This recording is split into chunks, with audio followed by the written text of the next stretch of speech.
Good afternoon to all the dignitaries and the member companies who are present over here. BCIC welcomes to the session Karnataka moving towards US $1 trillion economy. Today we have with us Dr. S. Selva Kumar, IAS Principal Secretary to Government, Commerce and Industries Department, Skill Development, Entrepreneurship and Livelihood Department, Government of Karnataka as our guest of honor. And we also have Dr. A.V. Manjunatha. We are glad to have both dignitaries over here. Mr. A.V. Manjunatha is represented by Dr. Shalini Rajneesh, who had to travel to Delhi on an urgent call, and she was kind enough to nominate her senior most officer, Dr. Manjunath, and we request both the chief guest and the guest of honor to come on the dais, please.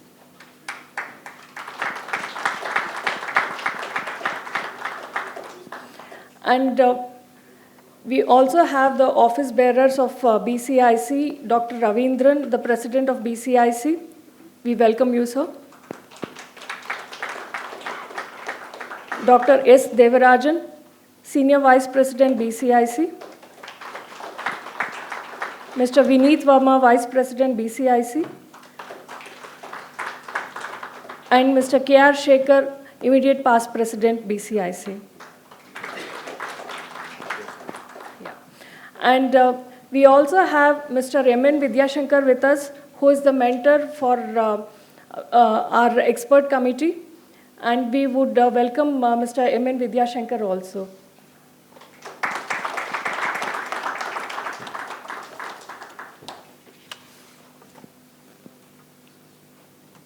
So today we are glad to have the member companies, and we are also glad to have the representative from state of Pennsylvania and Michigan with us for this session. We welcome you, and also the industry bodies who are present over here.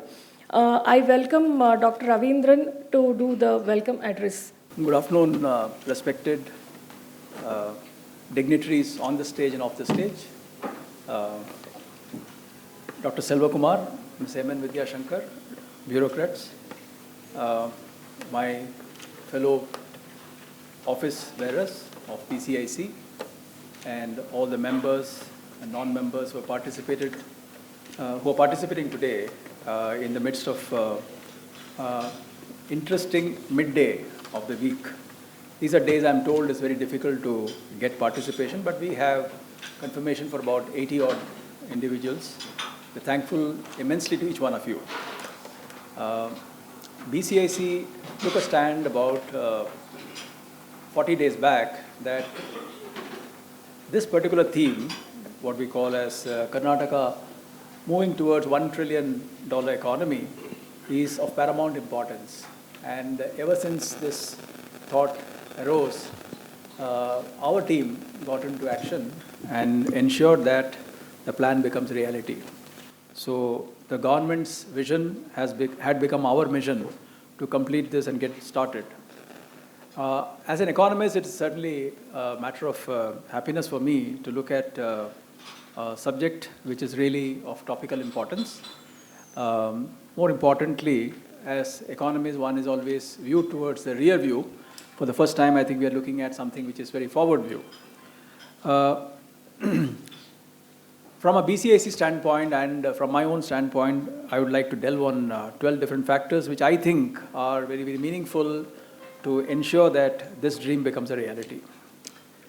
Mine is a welcome speech, so I would restrict myself to about 3 minutes. Karnataka, as you know, is amongst the top 5 states in India, demonstrating substantial growth of the years. The state's gross state domestic product is estimated to be about 22.81 lakh crores in 22-23, and the per capita GSDP amounts to rupees 3.16 lakh. And the state is growing at about 13% compounded annual growth rate, which is likely to be touching about 17% CAGR to achieve this US $1 trillion economy by 2032. I think many sectors such as agriculture, natural resource management, manufacturing, ESDM, tourism, mining, startups, urban and rural development, human development, education, healthcare, ITAS and Bangalore are the sectors which have been studied in this document.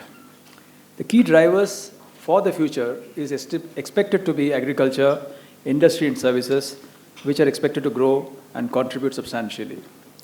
From a layman perspective and a BCIC perspective, and I as an individual, I consider that to spur the growth and achieve this kind of a vision, it is necessary that few factors are looked at very actively. I'm sure the powers to be and the man in charge of this industry's commerce department is also present here. We are certainly missing Madam Shalini Rajneesh, who has urgently traveled to Delhi this morning. The factors that I take into reckoning are the following. Number one, active governance and active reforms, advancing implementation of global development initiatives, building an open world economy, boosting innovation, science and technology in industry, democratic values, diffusing risks such as rising government debt, ease of doing business, financial inclusiveness, modernization of public services, spurring domestic demand, and stability of economic policies. In my view, the vision document is certainly bearing all the rational views that is expected, and I'm very sure that this document will become a reality. Thank you very much for your listening, and thank you for participation.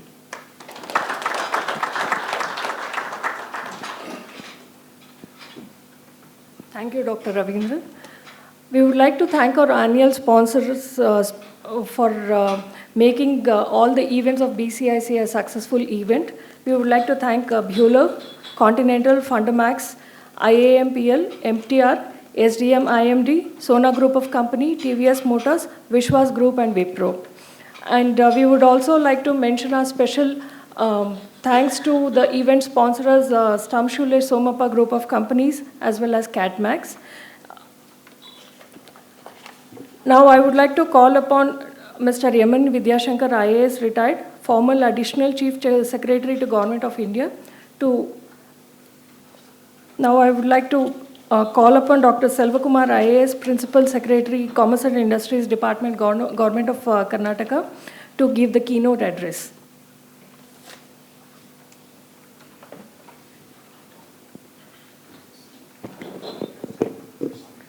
Good afternoon, everybody.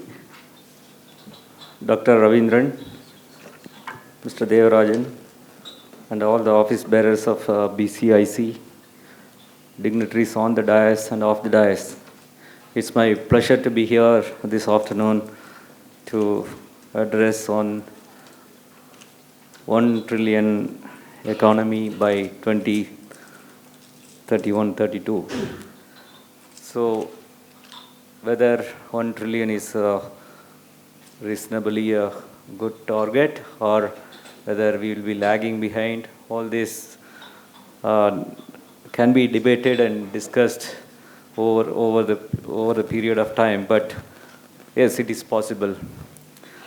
When I was in the finance ministry in 2016, I was looking after external assistance.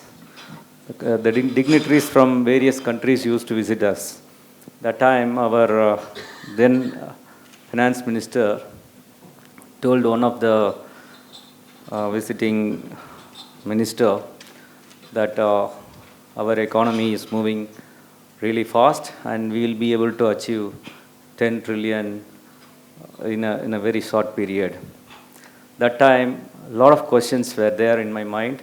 And that time, that was there in all who were present in that forum.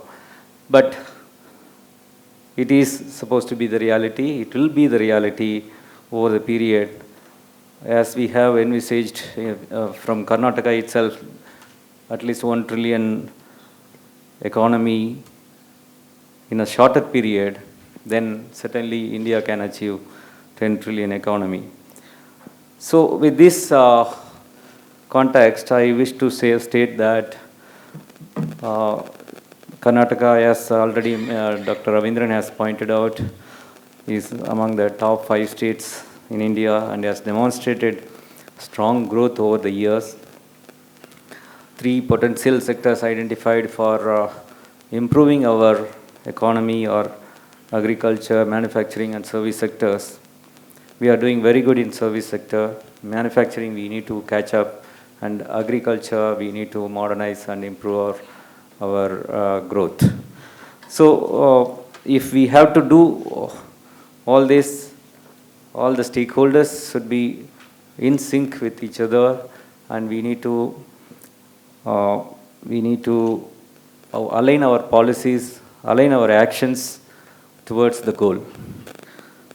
So we have, as a state, moved forward in setting up multiple steps to increase the productivity, increase the share in our economy.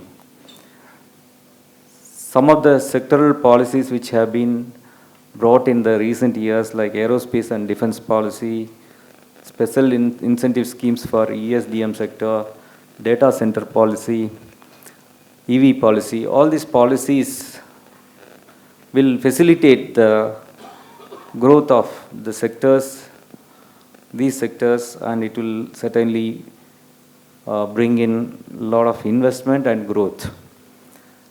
In this direction, our Invest Karnataka Forum is striving its best to reach multiple multinational companies. Thousands of interactions are being held, investors are being approached, and they are being encouraged to invest in Karnataka. We have almost touched upon 17 priority sectors and have focused our effort in bringing in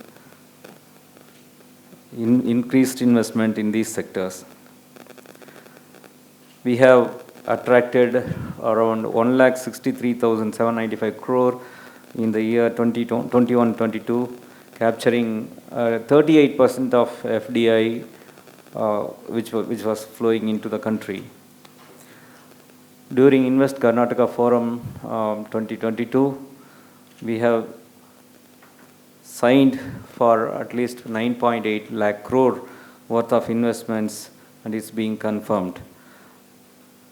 These areas, these 9.8 lakh crore are mostly focused on semiconductor fabrication, green hydrogen manufacturing, advanced chemistry cell manufacturing, aerospace and defense. Apart from all these efforts, we need to facilitate the industries through a policy level ease of doing business. As we are all aware, 2015 onwards, our country is focusing more on ease of doing business, and we have succeeded in bringing down our the ease of doing business ranking, and now we need to still focus on, and we need to make our effort in removing the bottlenecks which are existing in the procedural aspects. So that way, our Karnataka Udyog Mitra, it's acting as the nodal agency for handling investors. Single window clearances are being implemented. Affidavit-based clearances, ABC, is being implemented with a moratorium of 3 years. If any industry wants to set up, they can apply and then they can start the work, and they need not wait for any clearances to come, and they can do the paper processing within the period of 3 years. So we have also amended a lot of provisions in the Land Reforms Act, as we are all aware that Section 79A and B, which were, and also 109 clearances, which were taking a lot of time, has been eased up, and it's really proving to be a good effort for bringing in investment quickly. And growth of service sector in the state is really noteworthy, particularly IT and BT, pharmaceutical sectors are growing rapidly. And we are, as a state, Karnataka is the first in Niti Aayog's Innovation Index. And we are Karnataka is the home to three or four decacons in India. We are accounting for 35% of the Indian IT market. Number of patent applications filed in a state. That way we are third in the country, and we are home to 400 plus MNCs with global research and development centers here located in Bangalore and surroundings. Out of 100 unicorns in the country, 40 are located in Bengaluru itself.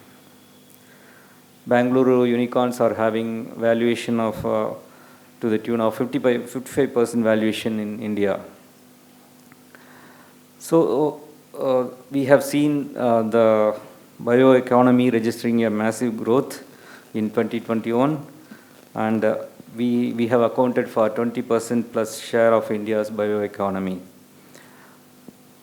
Having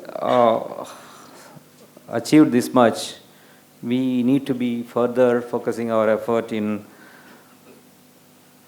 removing, as I said, removing the bottlenecks, which we are working on. There are issues. I know that when we interact with industries, there are multiple pain points. It may be in the form of land allotment by KADB or Udyog Mitra following up on the clearances, or the other sectors which need to converge with our effort in ease of doing business. So I think these are all the areas which we need to focus further, and I hope with industry interactions, with multiple stakeholder discussions, we can bring out the issues to the fora. Issues are known to all of us, but we need to understand how we can resolve those issues. Knowing the issue is not going to solve our problems. We need to resolve it. It may be at the policy level, it may be at the implementation level, it may be at the interaction level. All this needs to be focused at all levels. The kind of seamless understanding of growth need of the state needs to be there at all levels of our governance. So I hope with continuous interaction with all of you and all the stakeholders, we can certainly do the best in the days to come. I really thank the organizers for organizing this interaction today, and we hope that one day we will see 1 trillion economy at the earliest, with all our effort converging towards that growth path. I really thank all of you for patiently listening to my speech. Thank you.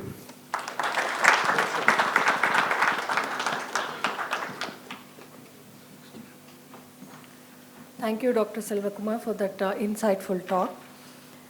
And I would like to welcome Dr. A.V. Manjunatha to give his address and share his views.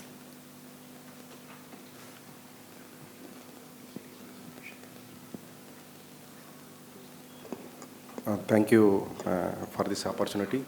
Dear dignitaries, delighted participants, and my dear friends, welcome to my presentation on 1 trillion economy, Karnataka's vision. I think this report is prepared by a group of members from industry, academicians, then bureaucrats. It is a joint effort for almost 5 months. Finally, on 7th of this month, Honorable Chief Minister has released this report. And the committee has recommended to increase the growth rate of agriculture from the existing 13.3% to 16.3%. With respect to industry sector, from 8.8% to 16.8%. service sector from the existing 14.7% to 16.9%. Overall, as in the beginning it was told that around we require 17% growth rate to achieve $1 trillion by 2032, which is not actually, which is achievable. Currently we are at 13. I think to achieve 17, I think much less efforts are required, with very good interventions like Selva Kumar sir also told what are the key policies, programs, all those things which are required for the next this one.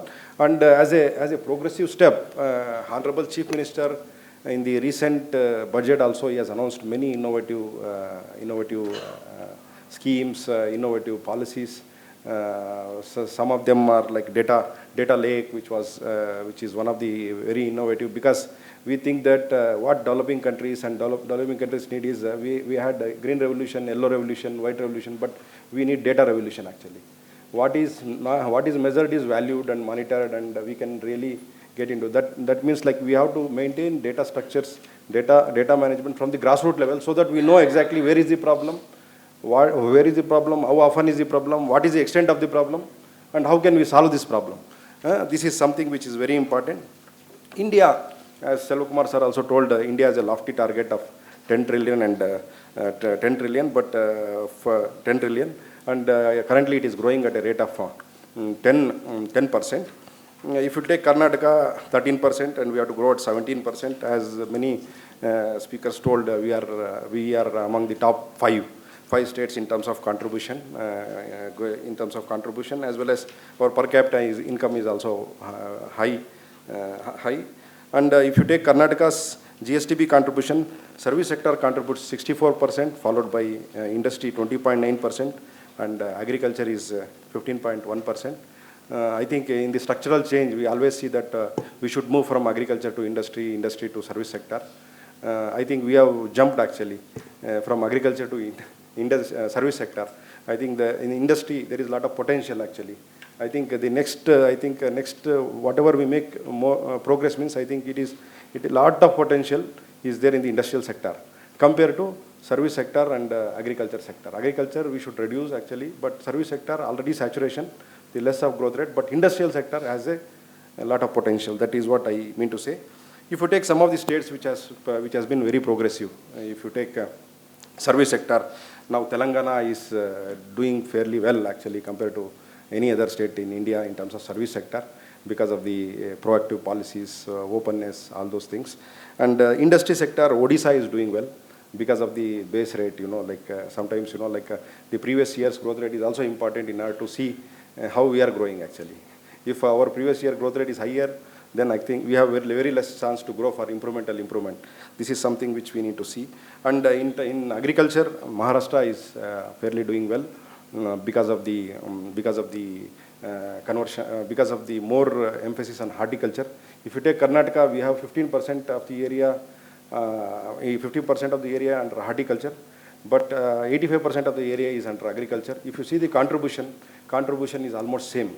That means we have to increase the horticulture area so that our we can increase our GDP more actually from the horticulture produce. Like that actually there are many initiatives. If you take the current growth rate actually, if you take business as usual scenario, if you grow at current growth rate, actually we could achieve 39.1 lakh crores by 2026-27. If you take the business as usual scenario, we reach 39.1 trillion actually if you grow at this rate. But if you have some kind of initiatives, reforms, ecosystem, so that the industry can grow better, even all other sectors can grow, means I think some kind of proactive dynamic initiatives is required, so that with that initiatives we can increase from 39.1 to 43.8 lakh crores. But if you take a 2031-32, if you take at the usual business as usual scenario, we can reach 76.2 lakh crores. But if we make some efforts actually, I think we can reach 99.5 lakh crores in 2032. I think that gap is almost 20 plus lakh crores, I think, which I think we could achieve. That is what I mean to say. Next slide. Okay, these are the some of the key incremental GDP impact potential sectors actually. If you take agriculture, we have a lot of potential on post-harvest management actually. Almost 2 to 30% of our farm produce is being spoiled actually, spoiled during various stages of the value chain actually. If you could be able to save 10%, I think our GDP contribution will increase. I think post-harvest technology is one area I think a lot of emphasis can be given. And micro-irrigation actually. Karnataka is the second driest state after Rajasthan. Now actually, if the future of agriculture and industry also depends on how we manage water today. If you take Bengaluru alone, most of the lakes are polluted. We are receiving water from Kaveri Basin from 100 kilometers. If you don't manage our the surface water bodies and even groundwater bodies is also polluted automatically, then I think we will have a very big problem for Bangalore actually. That is why we have to manage the resources very, very optimally. In that regard, in rural areas, we can go for micro irrigation, where productivity can be improved. It is also good for environment. It is also less water saving. If you take India as an example, actually, India export almost 12 million tons of rice actually. If you take out of total rice which we import, which we export, 10 to 15% is basmati, but 90% is non-basmati. If you take in terms of value, 15% of the value fetches same amount than 85%. That means we are exporting water. We are exporting water. Being India 3/4 of the area, hard rock area, why should we export low value commodity?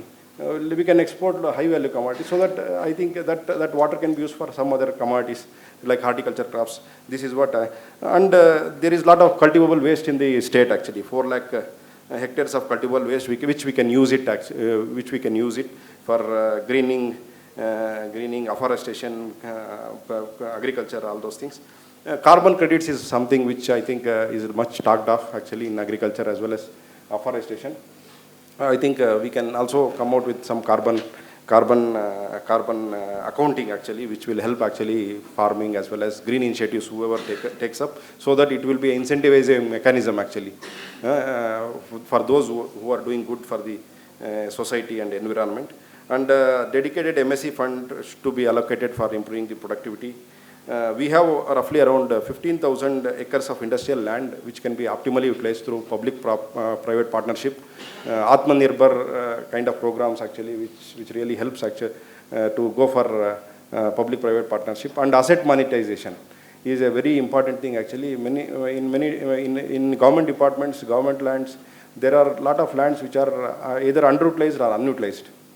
If those underutilized and unutilized land and buildings are identified and some kind of public-private partnership can be done, means automatically government also can generate revenue, at the same time private also can generate revenue. It is a win-win situation for both private and government also. I think Karnataka government is fairly, I think one of the leading states actually in terms of identification of all these assets. Selva Kumar sir knows all those issues.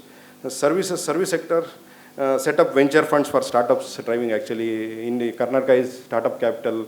We have almost 40 unicorns out of almost 52 unicorns is housed in Bangalore. We are good at innovations. I think we can even still encourage more innovations, all those things. Urban development actually we are lagging behind in terms of preparing the master plans for the urban local bodies, which is very important actually. For any local body, if you take urban areas or rural areas, master plan is important. It should have a mission and vision actually. If you are not going with the mission and vision, then I think we will land up in problems. That should not happen actually. And some things actually, I think the urban development department is doing actually, like started with preparing master plans for 120 ULBs. And satellite towns are very important actually. Now due to a lot of growth in Bangalore itself, I think we should move from Bangalore to outside Bangalore. Now the slogan is Buy and Bangalore approach. Buy and Bangalore we should do well actually, so that I think Tamil Nadu is fairly doing well. I think cities are developed well actually in Tamil Nadu, so that every city can become a capital actually, if state is divided also. But in Bangalore it is very difficult. Similarly, Andhra Pradesh faced problem when Hyderabad came to Telangana, but but Andhra Pradesh had problems with the revenue generation.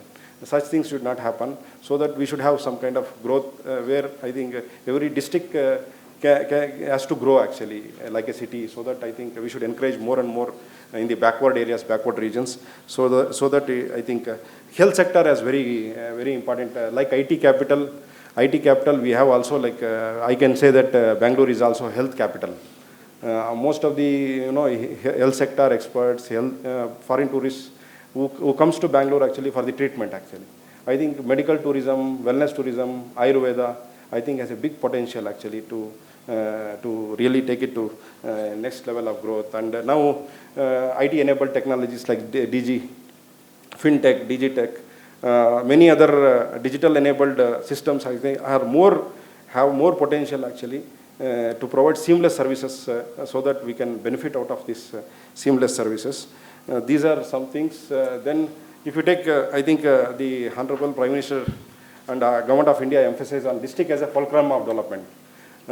In Karnataka, actually, I think we are also like in a process actually, gradual process of collecting database and trying to see that at least district level database which is available, we can see where are the gray areas, where are the progressive areas, maybe like how can we develop these backward areas through a targeted kind of approach.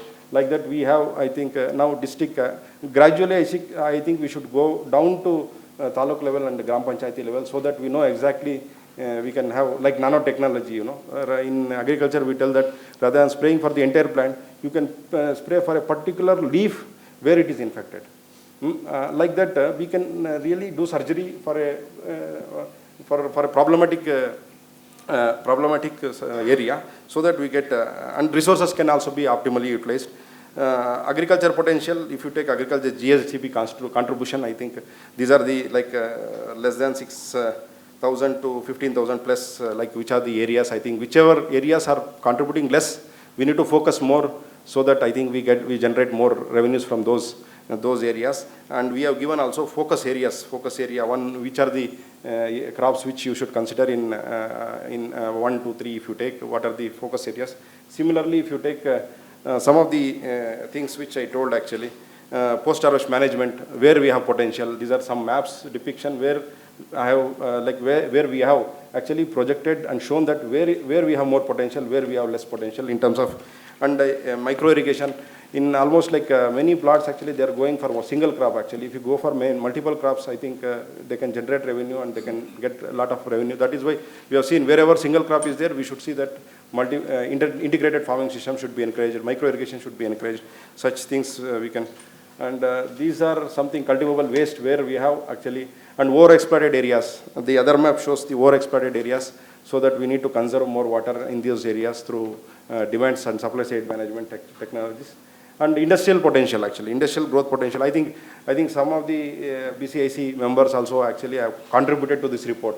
I think there are many members actually who are present, who participated in like continuous consultations for almost 4 to 5 months, constant discussions. I think in industry actually, like we have more potential. We have identified focus areas like we have medical, marine processing, food processing, mineral processing, and some of pharmaceutical industry also we have a lot of potential. FMCG, food parks in Dakshina Kannada, like that we have district-wise we have given focus areas based on their potentials, based on their availability of resources.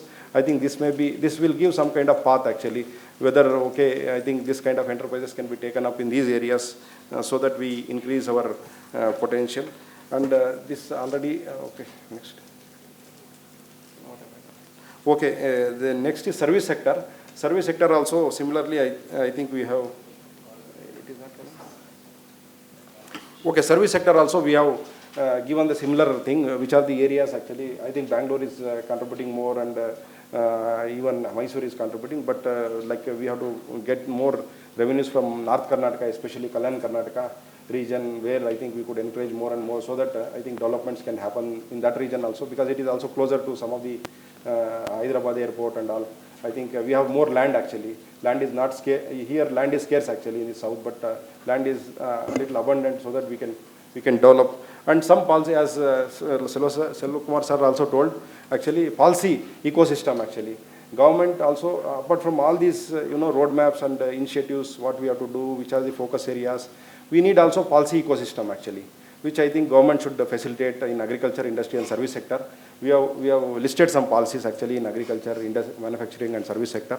I think these are also like, something which I think in future, if this policy changes are taken into consideration and some policy reforms are being made in terms of institutional and governance reforms, automatically we could I think it will smoothen the wheel of development actually, rather than sanding the wheel of development.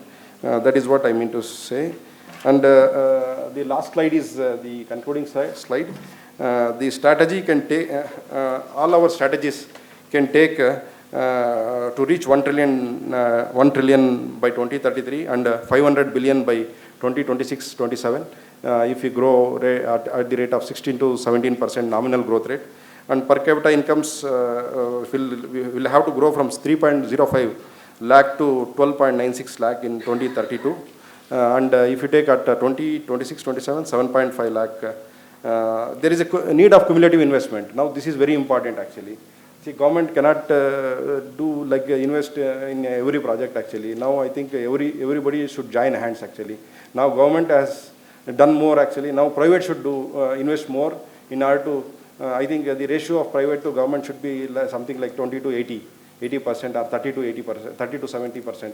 Like the 70% investment should come from private and 30% will be from the government, so that I think, and we have also mentioned actually with, I think 22.93 lakh crores is required for government, but remaining contribution should come from the private sector. And we believe in district as a fulcrum of development at this stage, given the data limitations. And I think planning department is taking initiatives in collaboration with all the departments, support of all the secretaries, to take this vision and mission forward. Thank you for giving opportunity.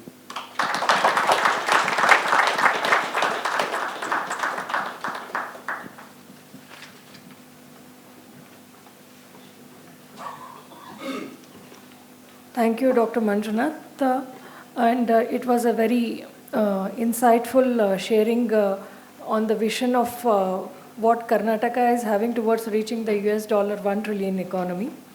We would like to hand over the memento as a mark of gratitude to the guests who have made their time and been with us. I would like the President to hand over the memento to Dr. Selva Kumar.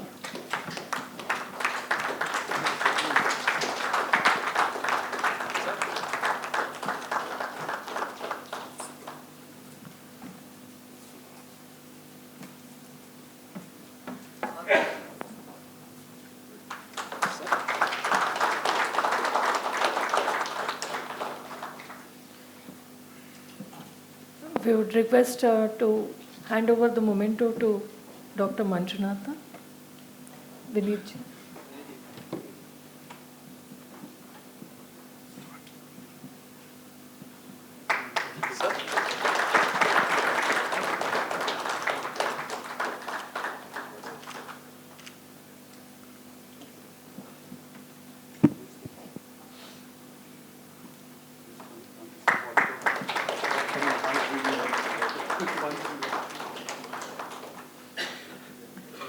Thank you.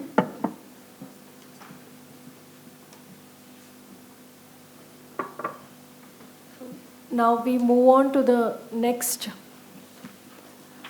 speaker. Now I would like to call upon Mr. Vidyashankar, IAS, retired former Additional Chief Secretary, Government of Karnataka, to come and give his address on setting the contest. Dr. Selva Kumar, Dr. A.V. Manjunatha, distinguished members of BCIC, industry organizations, friends, a very good evening to each one of you. Karnataka at $1 trillion 2031-32. I think we have an amazing report from the Department of Planning and Plan Monitoring. It has practically every facet, every roadmap, covering every sector is something that we see in the report. Very beautifully analyzed, very beautifully documented, taking inputs from practically every sector in the state, taking help from domain experts. Now, there are a couple of issues, I think, which we need to ensure when we implement the report. I personally think it's very much doable, it's very much achievable. There can be no two words about it, in my perception. Now, as we crystal gaze into the future, and more particularly to the next decade, we need to ensure that the future is spread in such a way that it meets the requirements of every section of society, be it the labor in the agricultural sector, be it the marginalized sector, be it the sector in the informal sector, or what have you. I think we need to ensure that it spreads to each one of the sections of society. The report also has, it has unleashed the kind of potential that the state government has got, covering, as I said, practically every sector. Not only every sector, but every segment of society. Agricultural laborers, industrial laborers, labor in the small-scale sector, micro sector, and so on and so forth.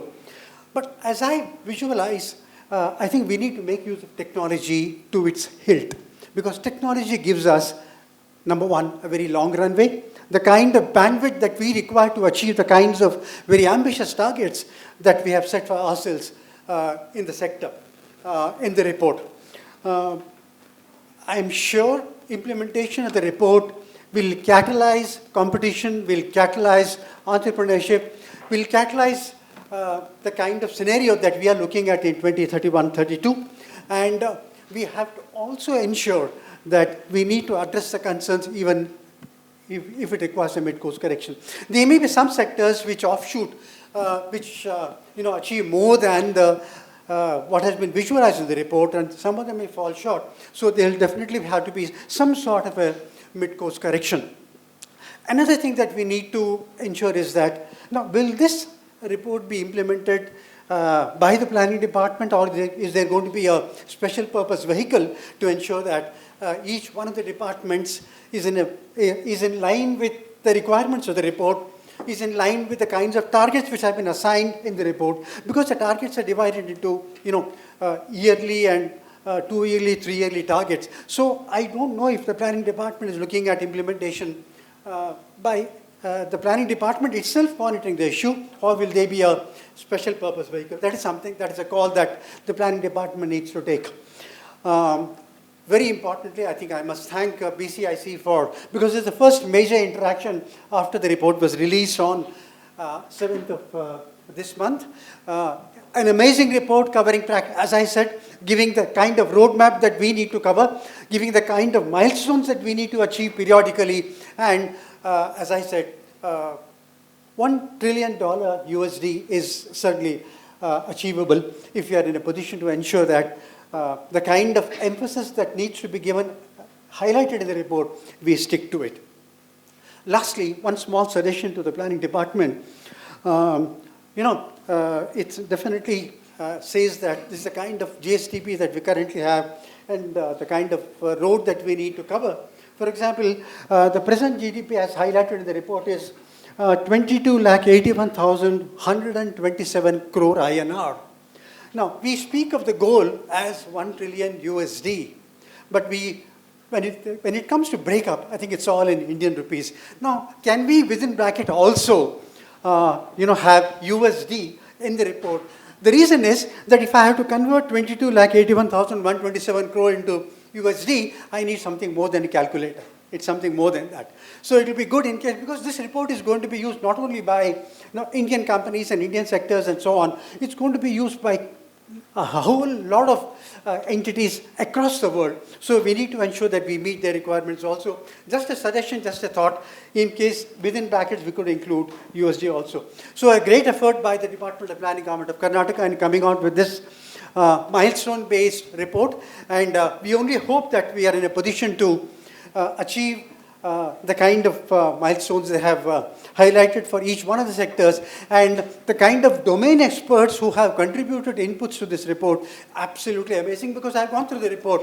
The report is, they also take into consideration things like what will happen to the rupee. For example, today if it is 80 plus, I think envisions 99 rupees something at the end of the 10th year. So a very well thought out report, a very well thought provoking report. We need to ensure that all of us we join hands to ensure that we make it happen.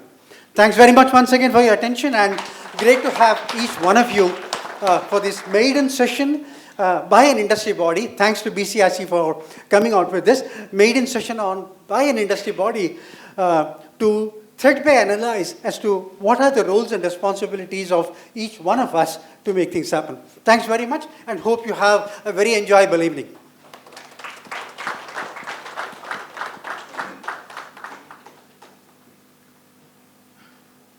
Thank you, sir. Now we move on to the next sector-wise speaker's address. And before that, we would like to thank Shri M.N. Vidyashankar for his time and also the mentoring that he has been giving through his expert views to BCIC and all its members.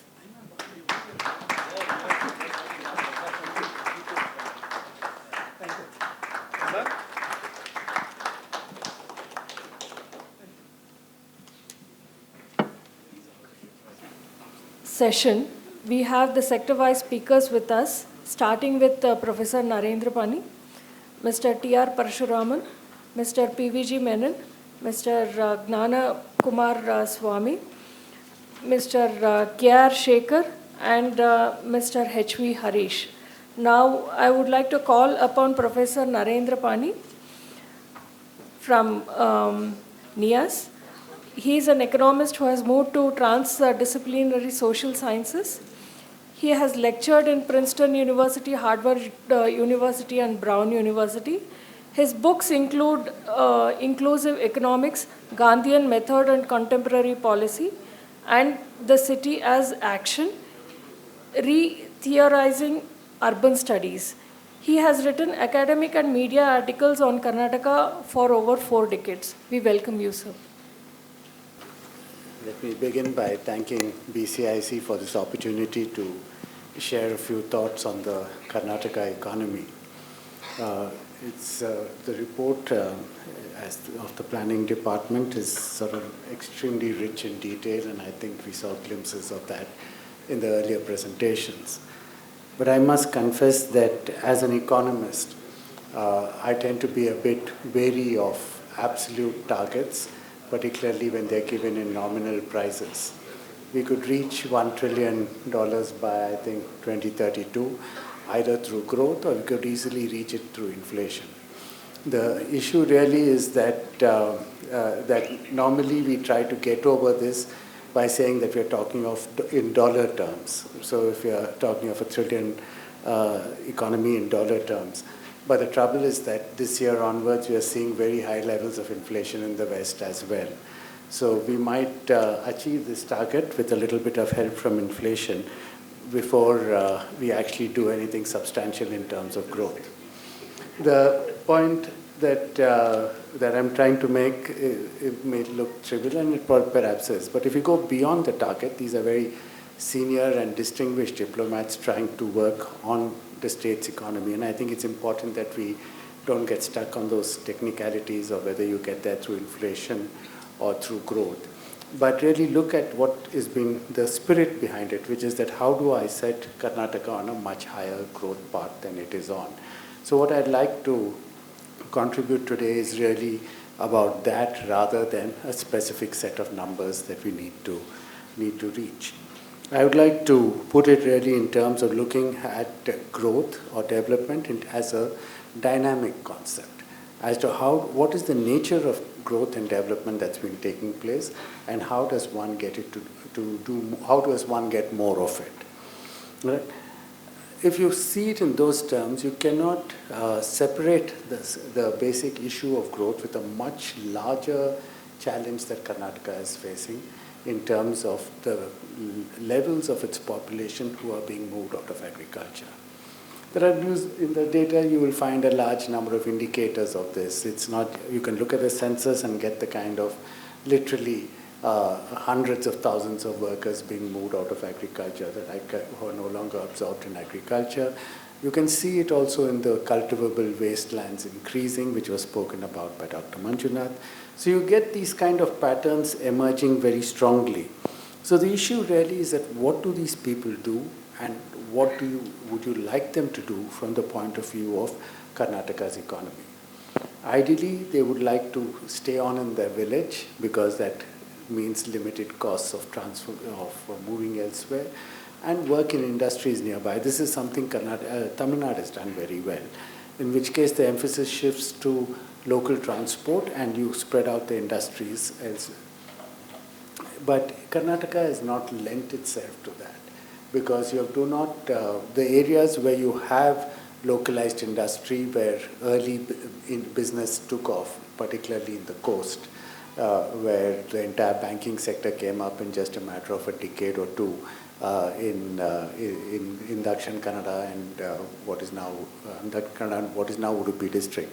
So you have that kind of a growth pattern that is there, but it's concentrated just in one or two districts. We don't have it the way Tamil Nadu has, which is spread out. You have local communities becoming investing communities across the state. So the issue then is, what does Karnataka do? And I think the important thing is to recognize that people are going to leave agriculture and move out. And if they're going to move out, they're not going to sell their land, because of that's now the only insurance you have. Right? Even if they get a government job now, the pension patterns are changing. I'm not a government servant myself, but I believe the pension patterns of pension are not what they used to be. And outside government, of course, there's no such security. So, and you do not have pension schemes in the capital market, which would have the sort of sanctity that you get in the West. So you have no option but to hang on to your land, and that leads to the much sharper increase in cultivable wastelands, because if land is left fallow for more than 5 years, it's classified as cultivable waste, and which is the figures that were being spoken about. So what do we do about it? I think we need to look at that as a challenge and recognize that you need to distinguish between the landowner and the land user. Right? Whether you can create, this is something that has been done in Kodagu in some of these plantations, as the next generation does not want to get back into plantations. There is a group of what they call managing agents, but you can give it a better term, right? Something like a farm management system, where essentially they go about any plantation who does not, the next generation does not want to be involved, these groups go around, cultivate it for them at a price. If you can create a similar system in agriculture, you would be able to get not just a large amount of land that will be cultivated, but you'll get the benefits of scale. Scale is not just in terms of land holding, it's also in terms of, say, tractorization, access to seeds, access to a variety of factors where you get scale benefits. So the first thing that you need is to manage the movement out of agriculture. See if you can get that process going. The second thing, of course, is if they move out of agriculture, given Karnataka's current economic structure, they will seek to come to Bangalore. You can do what you like, you can put in elements which you do. Right now we're spending literally thousands of crores on highways and transportation, and the idea of developing other cities. But what is more likely to happen is that it'll just improve the number of access to Bangalore and increase the number of people coming to Bangalore. And this is something that is already happening. I think when there was a time when the Karnataka government tried to set up an IT center in Mysuru, all that happened was that people got trained in Mysore and then came and tried to sort of work in Bangalore. So there's a process of agglomeration. There are theories behind it. Krugman won his Nobel Prize on this theory, and we can get into it in some other session. But basically it means that when you have a place of agglomeration, workers will come there, and then if you get technical workers in one place, industry will come there, and once industry comes there, more workers will come. Then that's a process of agglomeration that occurs elsewhere. Now, the issue then is that how do you manage it?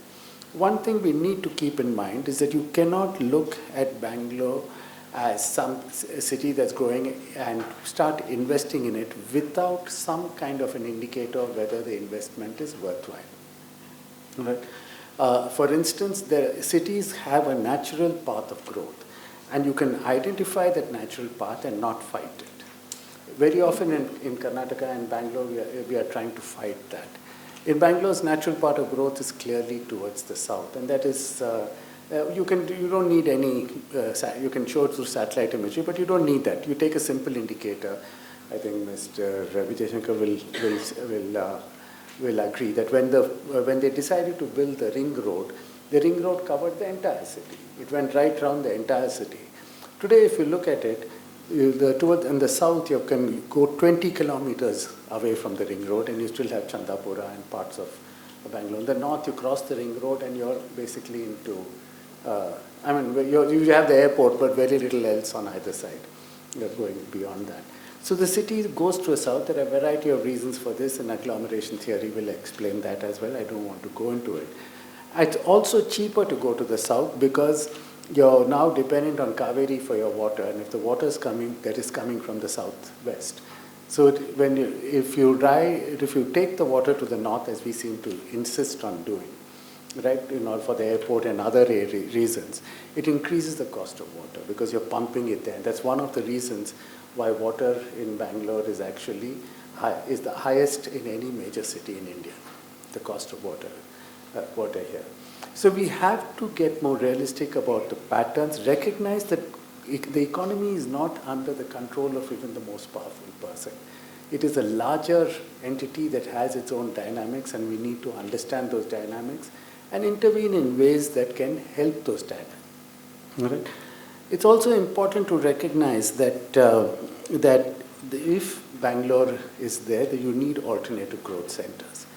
The interesting thing about the report is it doesn't quite get into the alternative growth center. It talks about a lot of places, lots of industries, and where it can be. But it's almost as if if the government decides an area will grow, it will grow. That's not entirely true. This is not, even if you take a government, or you take any of the major centers that emerge with the public sector, they remain townships. They don't have a spillover effect. You set up major public sector units, literally tens of thousands of crores invested there. They don't have a spillover effect. On the other hand, you take other cities like small places which just grow on their own dynamic, and they seem to take off.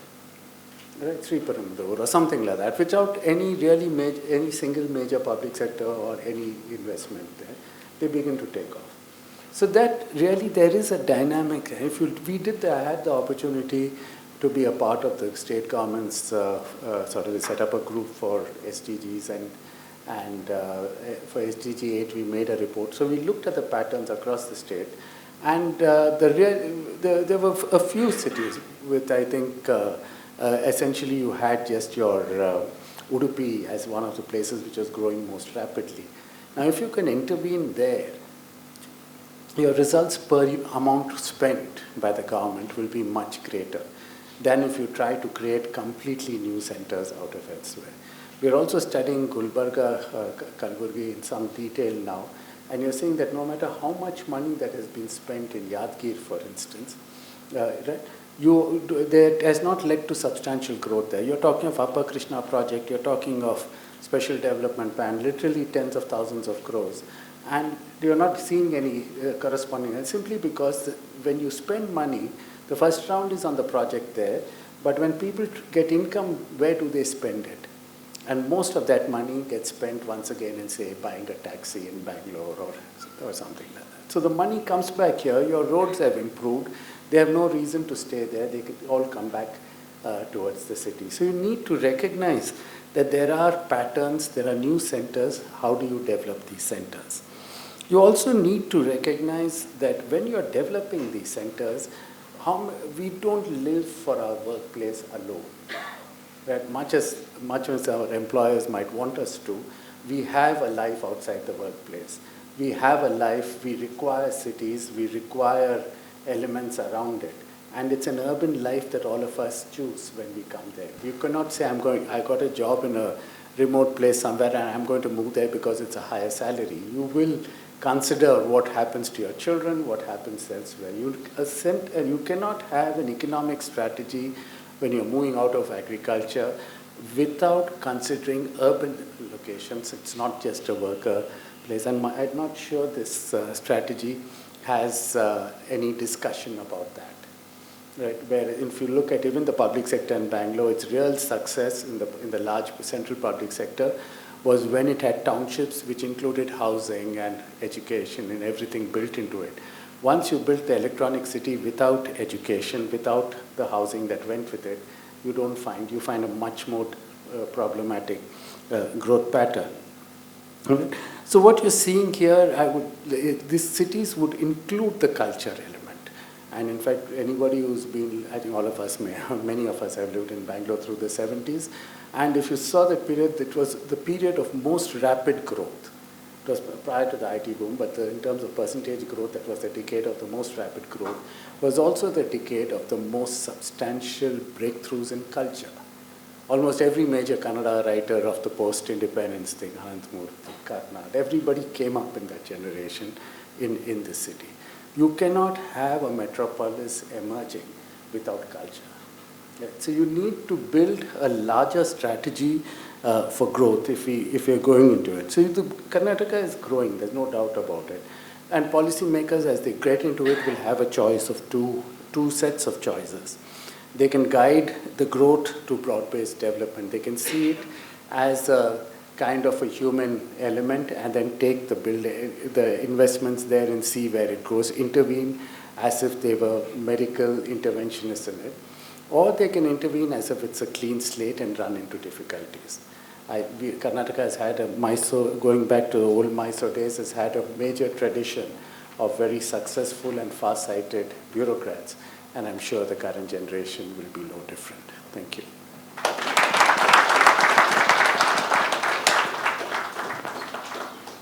Thank you, Professor. Now I would like to invite Mr. T.R. Parasuraman, who is the past president of BCIC and also the executive advisor Toyota Kirloskar Motor, External Affairs and Government Connect, Toyota Group. HR and administration.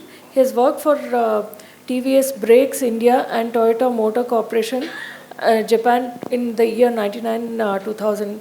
His involvement with the industry bodies there are a few to mention. He's been the chairman for the HR Expert Committee 2014 and 15, chairman Infrastructure and Urban Development Expert Committee 2013-14, management committee for quite a number of years, chairman Industrial Committee for 3 successive terms between 2008 and 11. And he's also been the advisor for National Prototyping Society of India, life member and past chairman, Quality Circle Forum of India, Bangalore. Yeah, good evening all. Good evening. So this 1 trillion economy. So when you look at these numbers, in fact, it's very interesting. Of course, Professor Narendar Pani talked about the inflation, which is again $1 billion question. Things, mathematics could change completely. But all we should look at is the kind of growth impetus. When I look at these numbers, 1 trillion, in the current rupee terms, maybe 82 lakh crores from the current 22.83 or something like that. It's 4 times. In fact, Dr. Manjunatha was projecting 99 lakh crores on the optimistic level. So even if you take 4 times the current value in the next 9 years, because we are in 23, we are talking about 20, 31, 32. And when you look at the exports, from $25 billion to $100 billion, 4 times the current value. And per capita income, 3.5 or 3.12 to 12 lakhs, nearly 4 times, you can imagine the per capita is increasing. And in terms of manufacturing, if you look at employment, currently it is only contributing to 10-11% of the total employment. It is growing to around 18%. And number of big firms, I think from 11 to 45 to 50, 4-5 times.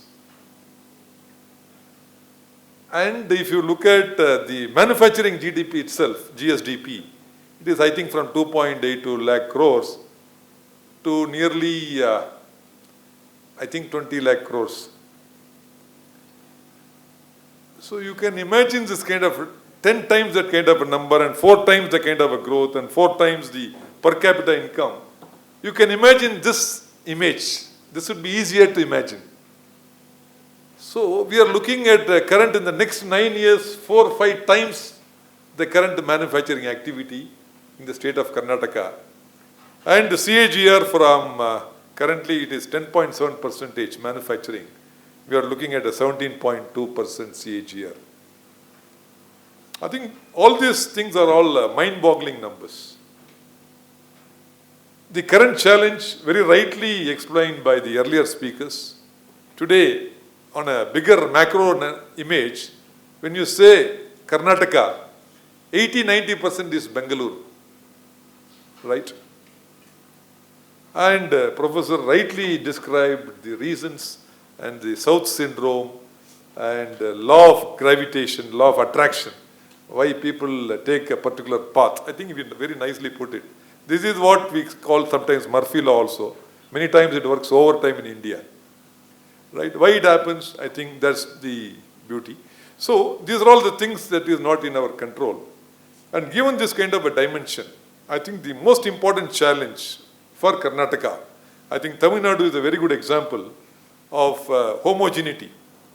The state is spreading homogeneously across. And you don't see any more Chennai, now outskirts, Chengalpet, Tiruvallur, I think Vellore, I think the industrialization is just seamlessly growing. And Bengaluru is not happening for several reasons, Karnataka. And everyone wants to flock to Bengaluru. And the tier 2, tier 3, we have been talking. In fact, we also launched the cluster program based on the China model. The 9 cluster districts, for example, Koppal for toys and ICD, Mysore. Like that, we started those kind of special programs with 100 crore special investment on these zones. But unfortunately, they are not taken shape. So that is another challenge. So the most important thing that we need to leverage is how do we expand Bengaluru beyond, Karnataka beyond Bengaluru. That is why in BCIC we said beyond Bengaluru this time as one of our mission. I think very rightly put by Sekar. And now I think we want to go beyond Bengaluru. So I think this is our biggest challenge. I think one of the most important thing is create land banks. I think Dr. Manjunatha talked about 14,500 acres of land outside Bangalore, like Tumkur, Hassan, Bellary, Belgaum and those areas. But most important challenge is how to make that land banks more attractive for investors. Today, land is becoming very, very costly. Even KDB lands are very, very expensive. They are now running to crores of rupees, 3, 4, 5 crores. So how do you achieve the kind of competence in that? Competitiveness is very, very important here. Therefore, I think the effort should be to achieve the kind of optimization in the land rates of KDB. I think how to get this lands more at a cheaper rate. In fact, one of the suggestions that came was, once you take some land from a farmer, you give him land in nearer area, industrialization happens, and because of this industrialization, his land also grows. So this kind of win-win model also is one of the suggestions which was made when we tried to make a presentation for Bangalore corridor as a kind of a win-win situation, because buying land is very, very expensive. Therefore, we need to really achieve some kind of a breakthroughs in this area. And plug and play parks, I think very rightly it has come in the 1 trillion economy presentation, which is also a suggestion from our team, Mr. Chandramouli, and all of us discussed, and I think it's rightly come in the presentation. So the plug and play parks, when you go to Thailand or Indonesia, I think it is ready to use, which means you don't have to do anything. You just enter the factory and it is available for you. I think that is the real meaning of plug and play. I think we are yet to see one.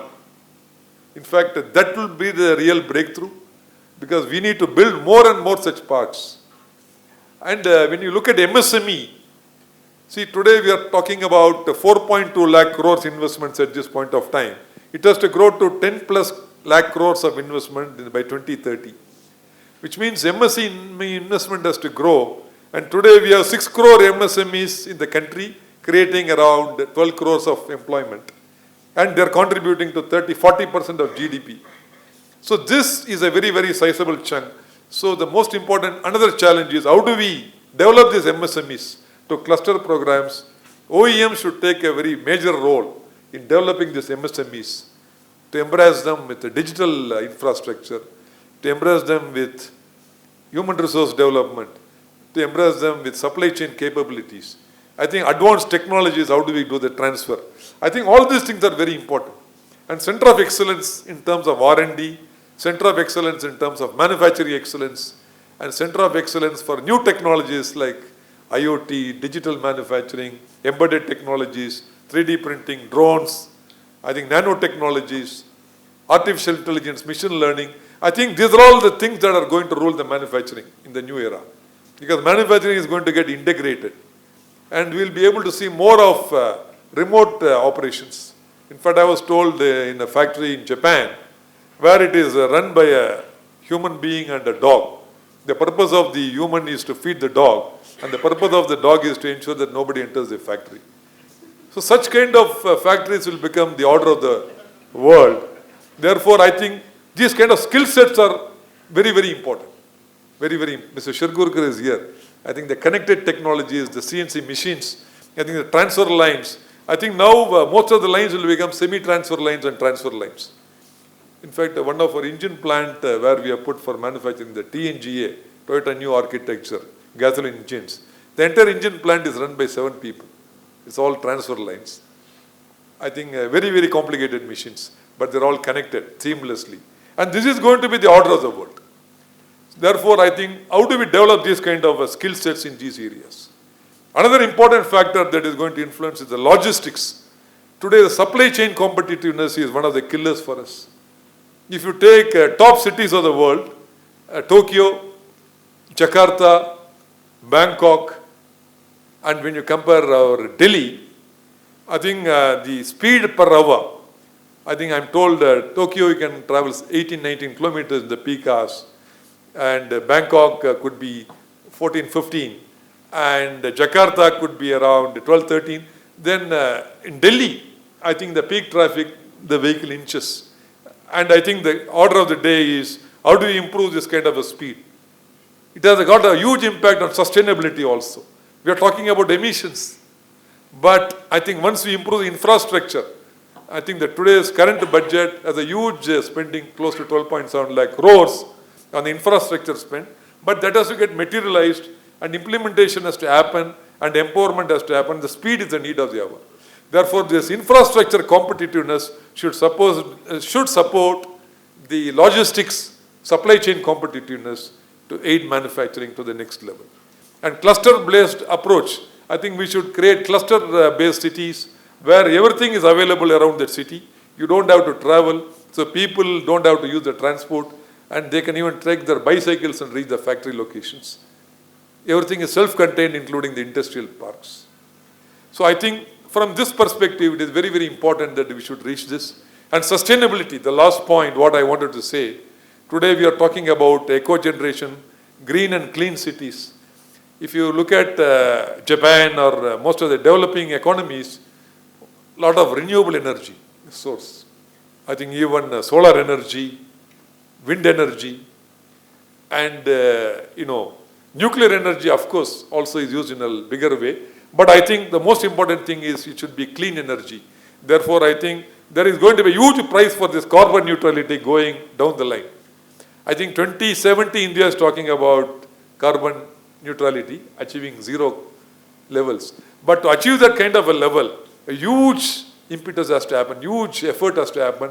I think people have to drive the corporate responsibility activities in a bigger way. Because this is another challenge. Because when we are growing 4 times in the next 9 years in manufacturing, what would be the impact on the green? What would happen to our society? I think eco-friendliness, then water generation. I think all these factors also should be looked into. I think in this report, I am sure there is a mention about it, but I could not see in depth on the sustainability factor. I am sure Mr. Chandramouli will be able to touch upon that. Therefore, I just wanted to just give a big picture. So this is going to be a huge marathon effort because 4 times in the next 9 years. But I think a lot of things, human development is a very, very important thing. Availability of skilled labor on these new technologies. Today, only 20% of the people are employable. That is a very sad state of affairs. In fact, Bangalore Chamber of Industry and Commerce also, thanks to Brigade Group, Brigade Foundation, Mr. Vineet is here. We are trying to set up a 5-acre skill center of excellence in Devanahalli, which is going to come up in a big way. So our team is working on that together with Brigade Foundation. Therefore, all these areas, I think, how do we achieve that kind of a scale? To achieve this kind of a mega scale is going to be the need of the hour. I'm sure the government of Karnataka is doing their level best, because I know that a new policy is ABC, what Dr. Manjunatha talked, the affidavit-based policy, where you can get your approvals within 3 months from all the departments, including Labor, BESCOM, KDB, and all other related departments, Environment, Pollution Control Board. So this is going to be a game changer. And availability of clean lands for industrial purpose, again, that is still a challenge because it is taking its own time due to several procedures. But I'm sure the Industry and Commerce Department is working on the single window clearance together with a lot of stakeholders. I think that is taking shape. Mr. Vidyashankar is here. He's the chairman of our Ease of Doing Business. We also given a lot of proposals to the government of Karnataka. That activity is also going on. And together with the government, it is not just the government, together with the government, the corporates and the citizens of Karnataka, I think we should realize this dream together as a team going forward. Thank you very much. God bless. Now we would like to invite upon Mr. PVG Menon, Advisor ESDM, Co-founder TechSys Foundation and past President of ESS, CI and IESA. Good afternoon, ladies and gentlemen. Let me put a disclaimer. I got a call at 6:30 in the morning yesterday. I'm substituting for Mr. Gururaj. But then I was very lucky. 2 months ago, I gave a keynote. That was a 1-hour keynote in Delhi on the way forward for electronics. And I could take elements of that and go back to an article I wrote for BangalorIT.com on ESDM and the way ahead for Karnataka, and try and map with what is in the report, which I had a very quick look. And without further ado, I was told I have 10 minutes. I may exceed slightly, so I'll crave your indulgence for that. Let me just contextualize. This sector is a very large sector. It's $1 trillion globally, electronics, out of which about $530 billion is the current semiconductor consumption in the world. Out of that whole thing, we are about 200 billion. Now, for those of you who don't know ESDM, I must confess I use this word at least 10 times in a day. So ESDM is Electronic System Design and Manufacturing, consists of 5 things. First is electronic products, the ubiquitous smartphone, but computers, televisions, set-top boxes, all the products that you can touch and feel. Semiconductors, I like to say that this little piece of silicon is what converts your electronic device into something a little more intelligent and a little more useful than a very expensive paperweight. Components, this is printed circuit boards, connectors, wiring harnesses. This is quite large, by the way. That's another about $35–40 billion. Design services, out of the about 120, 125 global semiconductor companies in the world, at least 120 of them have a presence in India. And probably 95% of those have a presence in Bangalore. So I often say that there is probably no chip in the world which is not touched by India and very likely not touched by Bangalore in some way or the other. Design services, this is again about $35 billion. VLSI design, embedded software. Sorry. A fair amount of printed circuit board design that happens quite a bit in Karnataka, but also there are new centers coming up. Coimbatore has emerged as a big center for PCB, things like that. And exports. We did about $15 billion worth of exports. And those of you who follow Twitter, despite the overwhelming noise on Twitter about smartphone exports, it's only $1 billion out of that 15.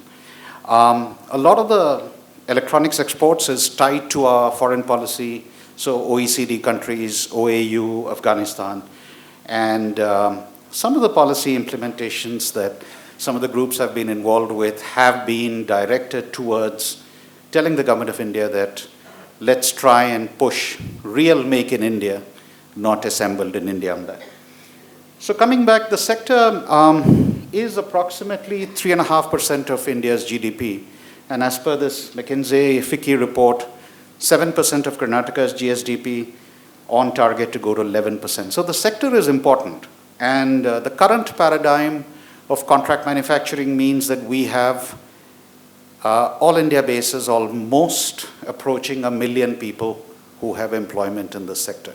So the higher order in terms of design is, it's a thinner part of the pyramid, but at the base, at the bottom end where we have contract manufacturing, Wistron next to Bangalore in Kolar already employs about 15,000 people, and I've seen press reportage that it'll go to 25,000. Foxconn is already at about 35,000, and they've announced they'll go to 100,000 with the new investments that are coming in. There is a problem in this sector, and the problem is that if you look at our domestic manufacturing, which is approximately $90 billion of products that are manufactured in India, more likely assembled in India, our domestic value addition is abysmal. It's about 20%. When we in the India Electronics and Semi-Conductor Association first did a consumption study in 2006, our domestic value addition was around 30%, and that has come down. And this is not the forum, but some of the other associations I've been involved with have actually written to the government saying that the famous production-linked incentive needs to be tweaked to tie incentivization to local sourcing. And if you incentivize only production, then the current paradigm where we have $4 of imports for $1 of exports, and as the Economic Times said early last year, our electronics imports have gone up by 6x after PLI kicked in. So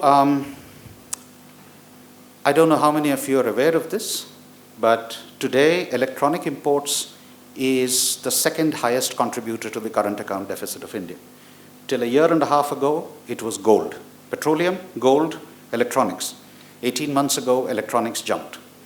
There are doomsday scenarios which talk about electronics overtaking petroleum, but given our insatiable appetite for buying cars and our population, that seems unlikely. But having said that, the demographic dividend means that our demand for electronics is also insatiable.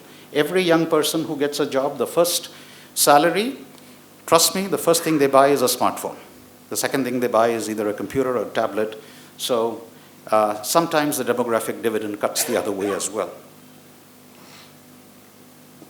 Okay, Karnataka, quick snapshot. We are the ESDM leader.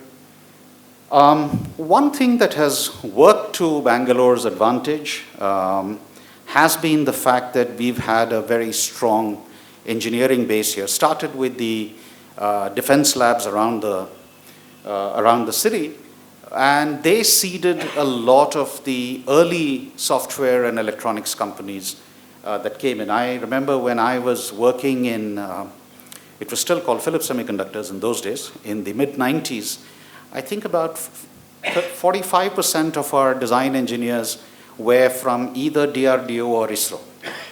And of course, the Indian Institute of Science has been a flag bearer. Today, the Center for Nanoscience and Engineering has a fab here.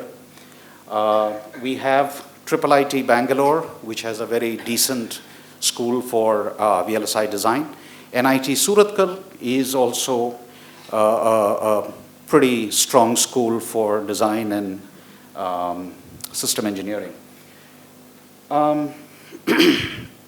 Now, I apologize here. My view of some of these clusters is very Delhi-centric before I relocated last year. But I have had some involvement with the Mysore cluster very early, 10 years ago when I was running IESA, when we had a discussion on the Greenfield cluster in Mysore, and later when we intervened there from the skill development perspective at the Lahiri cluster. Mysore is a phenomenal cluster in terms of the kind of expertise that has been built in. And a little further down, Nanjangud is India's largest printed circuit board company. So Mysore is a pretty good cluster for electronics manufacturing.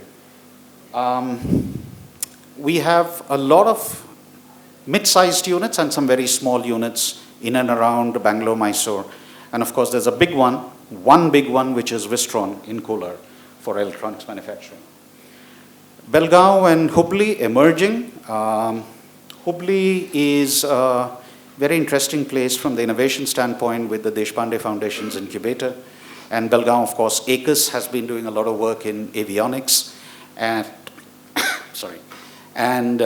those are areas that could be leveraged. One thing I want to call out specifically is the Karnataka government has been very, very proactive. I remember the time 10 years ago when I was interacting with Mr. Vidyashankar when he was in government.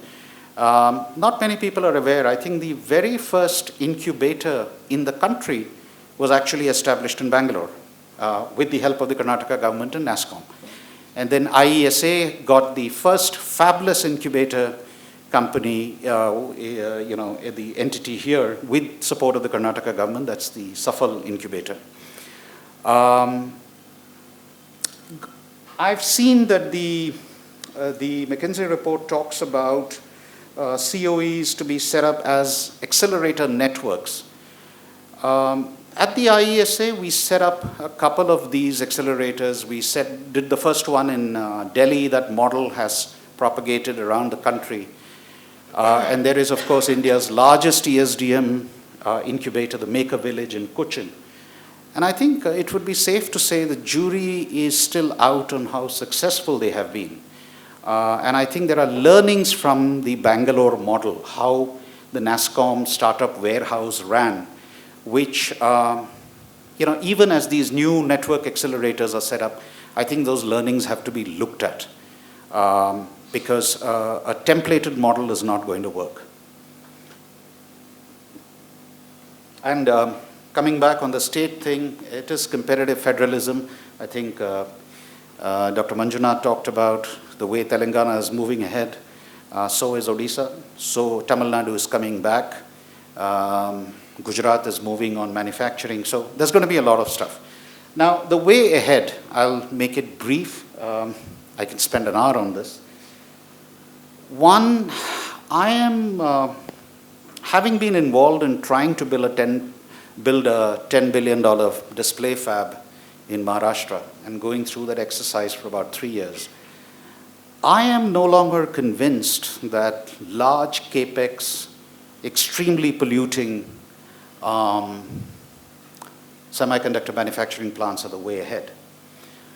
I think we need to look at this a little more critically.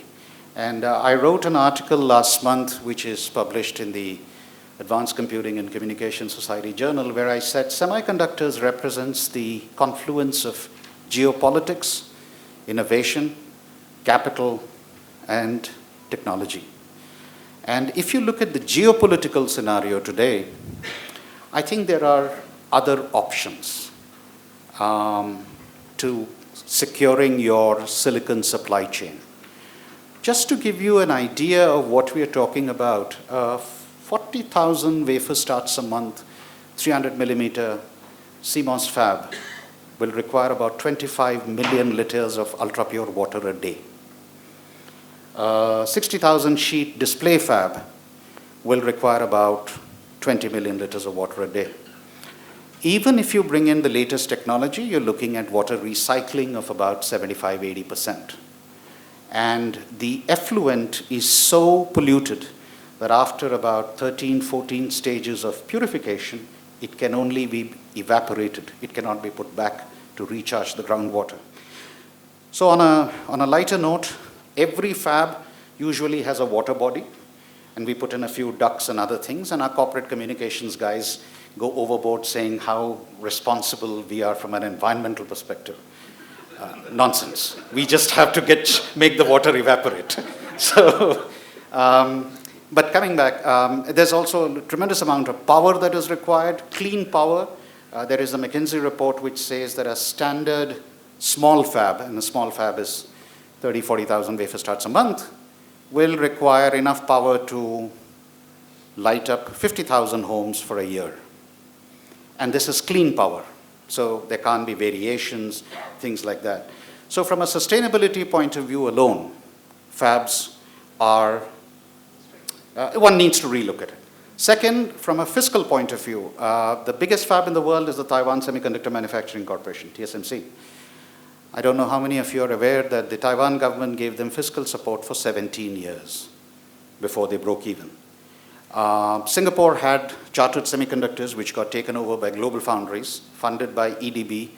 10 years later, they sold it to Global Foundries. It wasn't breaking even. So fabs need large amounts of capex, large amounts of opex. Technological obsolescence means that you will do a process upgrade practically every 2 years. And finally, they don't generate all that much of employment. One of the previous speakers was talking about the Japanese model of a computer, a man, and a dog. The core fab is probably going to require 500 people. They're all going to be expats. We don't have that expertise here. Then you look at the other ecosystems, HVAC, supply chain, so on and so forth. You will probably get a little more employment there. But it's not the amount, per 1 crore spent, what you would get for, say, textile, you're not going to get that kind of employment numbers here. It is of strategic importance. So let me put it very bluntly. The government of India would like to see a fab happen. But the state government, when it gives incentivization, which is matching the central incentive schemes, the state government may not really get the payback that it needs for that dollar spent. So food for thought. And I'll just end by saying, in the current geopolitical situation, post-COVID, all the hysterical investment numbers that have happened in the United States, in Taiwan, in Europe, in South Korea and Japan, possibly there are other models to look at for securing our supply chain. So I'll stop there on the fabs. Now, what is the way forward for Karnataka? I think number one, we need to focus on leveraging our proven strengths. Our software industry has proven that innovation, R&D, and IPR, we can do something. So what is the way forward? Can we build products out of India? In other words, can we get a Samsung and an Apple out of India, and as I like to say, made in Karnataka for the world? Because ladies and gentlemen, please note, courtesy ITA 1, which India signed in 1997 and came into effect in 2000. A lot of the products that are made anywhere in the world are available in India, duty-free. So the competition is not going to be a smartphone made in Noida or a smartphone made in Tirupati or a smartphone made in Sri City. The competition is going to be a smartphone made in Vietnam or China or designed in Silicon Valley. Second,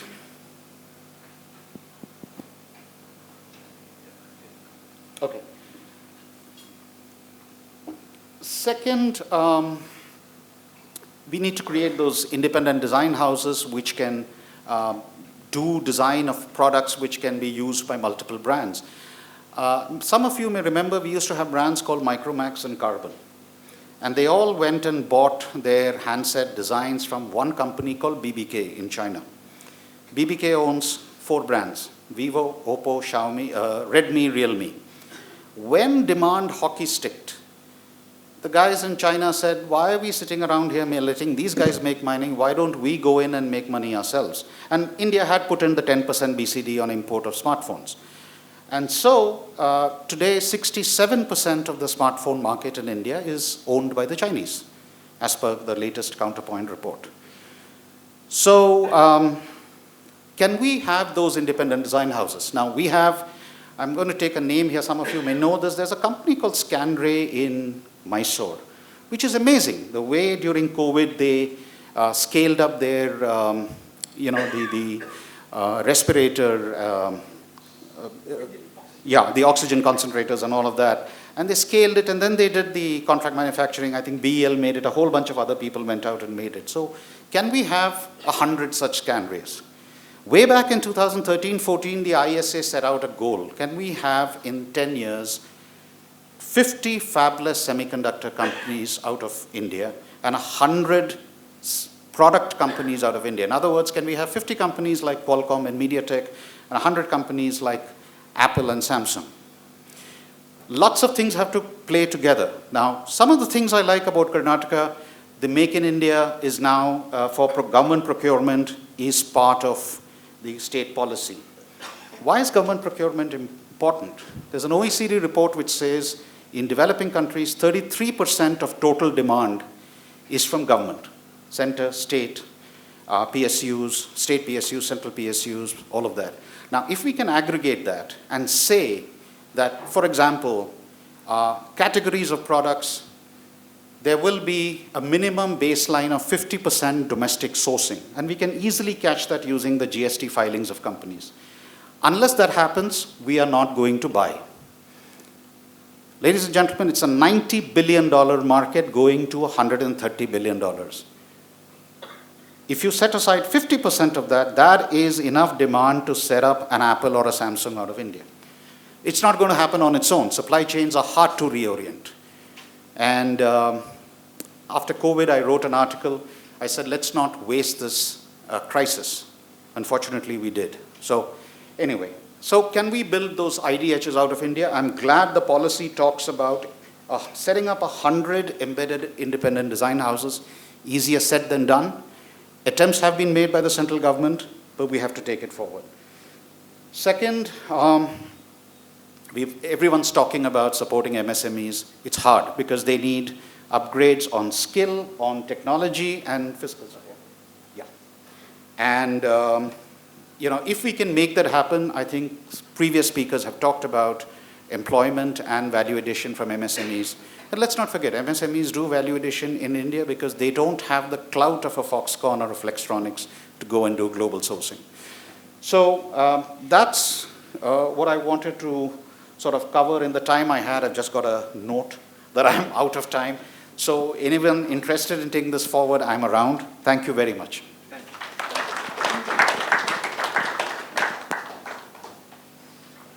Thank you, Mr. Menon. Now we would like to call upon Mr. Gnana Kumar Swamy, Vice President Technical from Stumpp Schuele, Somappa.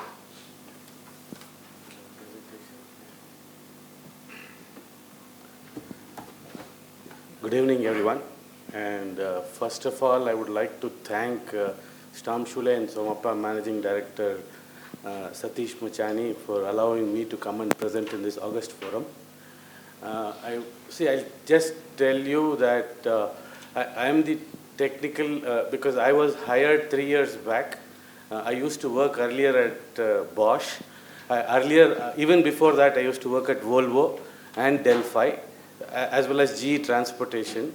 My interest was always between R&D and industry academia. So I also have another role to play where I work with about 10 universities in Japan in R&D. So I bring in research and development or IPs from Japan to India. That's my another role that I play, where only Stumpp Schuele is allowing me to do that, because they're telling me to do that as a part of the agreement that we had together with Satish. So basically, what I want to focus today, the agenda for today's meeting is, initially I think I'll just take 2 minutes for introducing the company, because some of you might know, some of you might not know. I'll take some 2 minutes to introduce the company. Then later my focus is only on auto, how Karnataka can reach 1 trillion economy in the auto segment. And specifically in auto segment could be multiple things. I think thanks to P.V. Menon sir to set the context in terms of some of the semiconductors. See, I am a passionate mechatronics engineer. I am a mechanical engineer by degree, but by passion I did my AMI in electronics and engineering. So during 99 when I graduated, we did not have mechatronics at that time. So due to passion I did both electrical engineering, electronics engineering, as well as the mechanical engineering, but never worked in the mechanical industry. Worked for mechanical components, but not in the mechanical per se design. Per se mechanical design I have never worked on. So now I'll just, Schuele Somappa is a 70-year-old organization, predominantly is into springs. I think one good thing about the company is that they're also doing some R&D work for defense and also for EV, in which now I am contributing. It's a spring company, but diversified now into other auto segments. So currently what product portfolio I am building at Schuele is the whole connectors, which is used for charging gun. We saw all charging guns today are made somewhere else. We are only assembling in India. This is completely designed and manufactured in India. So that's what we wanted to do. With that vision we are doing. And also we are not only designing the electric gun. If you come to Schuele office in Bomsandra, where now earlier Big Basket was there, now Schneider is coming up in that facility. We also have we are building sniper guns for Indian Army. So that's the indigenously developed, no JVs. Even in case of electric guns, no JVs, no partners, indigenously developed completely in India. Now focusing on as the subject that was given to me was auto components. Very interestingly, last year, I think 2022, ACMA reports. I also have an ACMA member here. I am also representing ACMA in this forum. ACMA tells that 22, in the year 22, we have achieved 56.5 billion growth, which is plus 23% over the previous years. And if you look at distribution. But if you look at 53 billion only from the auto component space, now reaching 5 trillion economy, I would like to bring down from the bigger perspective.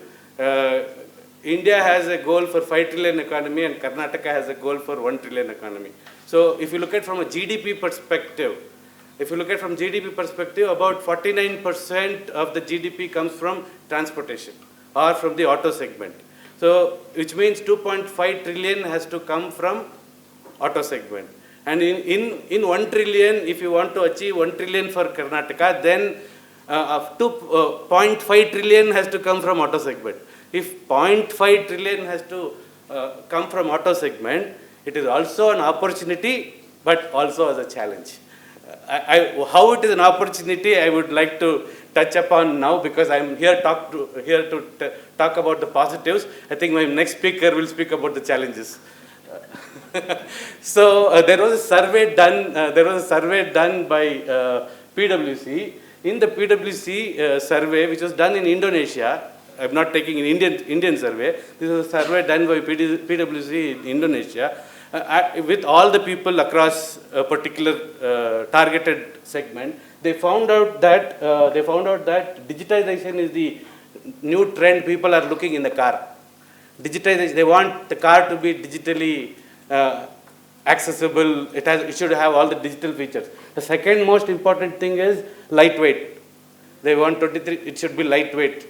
Then another important is alternate fuels. So people are looking at biofuel, fuel cells, hybrids, battery hybrids. So these are the things that people are looking. And if you look at a certain percentage, all of them want to be sustainable. So 56% of the people want whatever products that are produced in the auto components, it has to be sustainable.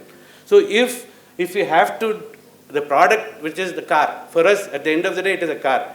The car, if it has to be sustainable 56%, Then I see what you call it's a gamut of opportunities that exist.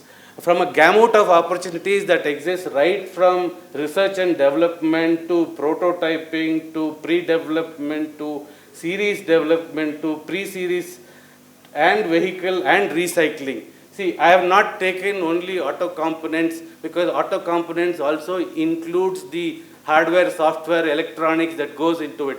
So I have taken the complete system as a big picture, and that's what I am presenting in today's forum, where the most important thing is connected features. Why connected features is because yesterday I was at MG Motors Halol plant. Today, if you look at MG Motor car itself, it is an internet car. Car is an internet. So when car becomes an internet, obviously the electronics, the connectivity that is needed is quite humongous. So which means you need to have a lot of connected features that needs to be, which means a lot of electronics that goes. So if you look at a car, earlier car had only 10% of electronics. Today car, if you look at about 40% to 60% of is electronics. Tesla is almost 70% electronics. The cost that goes into the car is 70% electronics. So we see that no more car is a mechanical component. It has mechanical chassis body, but the most important is it has a lot of electrical, electronic, software, IT in it. The second is autonomous. I think our agriculture also, I see that where India can apply autonomous is agriculture. Here I would also want to tell, I am also part of Vision Karnataka Foundation leading the MSME Council. From that perspective, I see that Karnataka has taken a step forward that implementing a hub and spoke model where all the farm equipments will be electrified. So that's a good vision that has Vision Karnataka Foundation has set up, but implementation, those are the things that needs to be looked upon. But autonomous, where India can apply is not in the cars, on the streets, because it's very difficult to implement on the streets. Most importantly, autonomous can be implemented in your warehouses, in your agricultural spaces, wherever there is less human intervention needed. Because as somebody also told, that many people are moving from different parts of Karnataka to Bangalore. Agricultural land is left vacant. These agricultural left vacants can be used for autonomous applications, and I see an electrification or autonomous application for agriculture as an opportunity for Karnataka to invest and build products around that. Then the other one is safety. Anyway, at the central level, they are already implementing features like ABS, mandatory for two-wheeler, airbags mandatory for cars. These safety features also add value and increase the amount of electronics that is necessary, including battery safety is very, very important. Because today, I think that's why government released AIS standard, AIS 516 standard, mainly for the battery safety. So safety will add only not from a battery point of view, even from software point of view, you have ISO 262, which is a functional safety that needs to be implemented. So which means services will create opportunity, product will also create opportunity. In R&D, semi-conductor will also create opportunity, hardware will create opportunity, mechanical components will create opportunity. So that's why I told that all this connected, autonomous, safety, alternate fuels. I think I don't have to talk about alternate fuel. Today, electrification is going on in Karnataka at a very big way. There are policies that are being rolled out. But again, in electrification, unfortunately, what we see is we see a role model of electrification in two-wheeler, which is already happening. And even at Ather, the localization content they are trying to do is maximum 80%. But again, the technology where it is coming from. The technology is coming from Germany with Male. I don't want to name specifically, but everything is coming from somewhere else, but they're doing the system integration. But here the opportunity for us in Karnataka is to develop the R&D capability in electric vehicle, which is an opportunity for us to build products around electrification. Now again, lightweight, I think this one is a known thing. I would not get into the details of it. Digitization. Here I want to give you an example for digitization. I was traveling to London on my neighbor who was sitting in the flight. I asked him, what are you doing? He told me he's working for Victoria's Secrets. Then I asked him, what are you doing at Victoria's Secrets? He told me, I am a data scientist at Victoria's Secret. What is the purpose of data scientist in Victoria's Secret? I asked him. So then he told, the moment people in US are very, fashion conscious. So they order a particular, garment on Victoria's Secret website. It is stitched within 3 minutes and shipped. It is stitched in 3 minutes and shipped. So which means there is Industry 4.0, everything integrated into the entire supply chain. So that's where I see that there is an opportunity to digitize our manufacturing lines. Even we are importing the manufacturing lines. Unfortunately, we are building machines, but all these machines are coming from somewhere else. Why can't we build those machines here in India? All because we want everything immediate. We have to do, even though slow is sometimes fast. So we have to do, it's okay to be late in the market. If we invest in R&D and building machines in India, I see that we can become better. Also, I think we have less time, so I will summarize it. So from R&D to prototyping, we have a lot of opportunities to make in India, and in which Karnataka can contribute, and we all can help in this contribution. Thank you very much.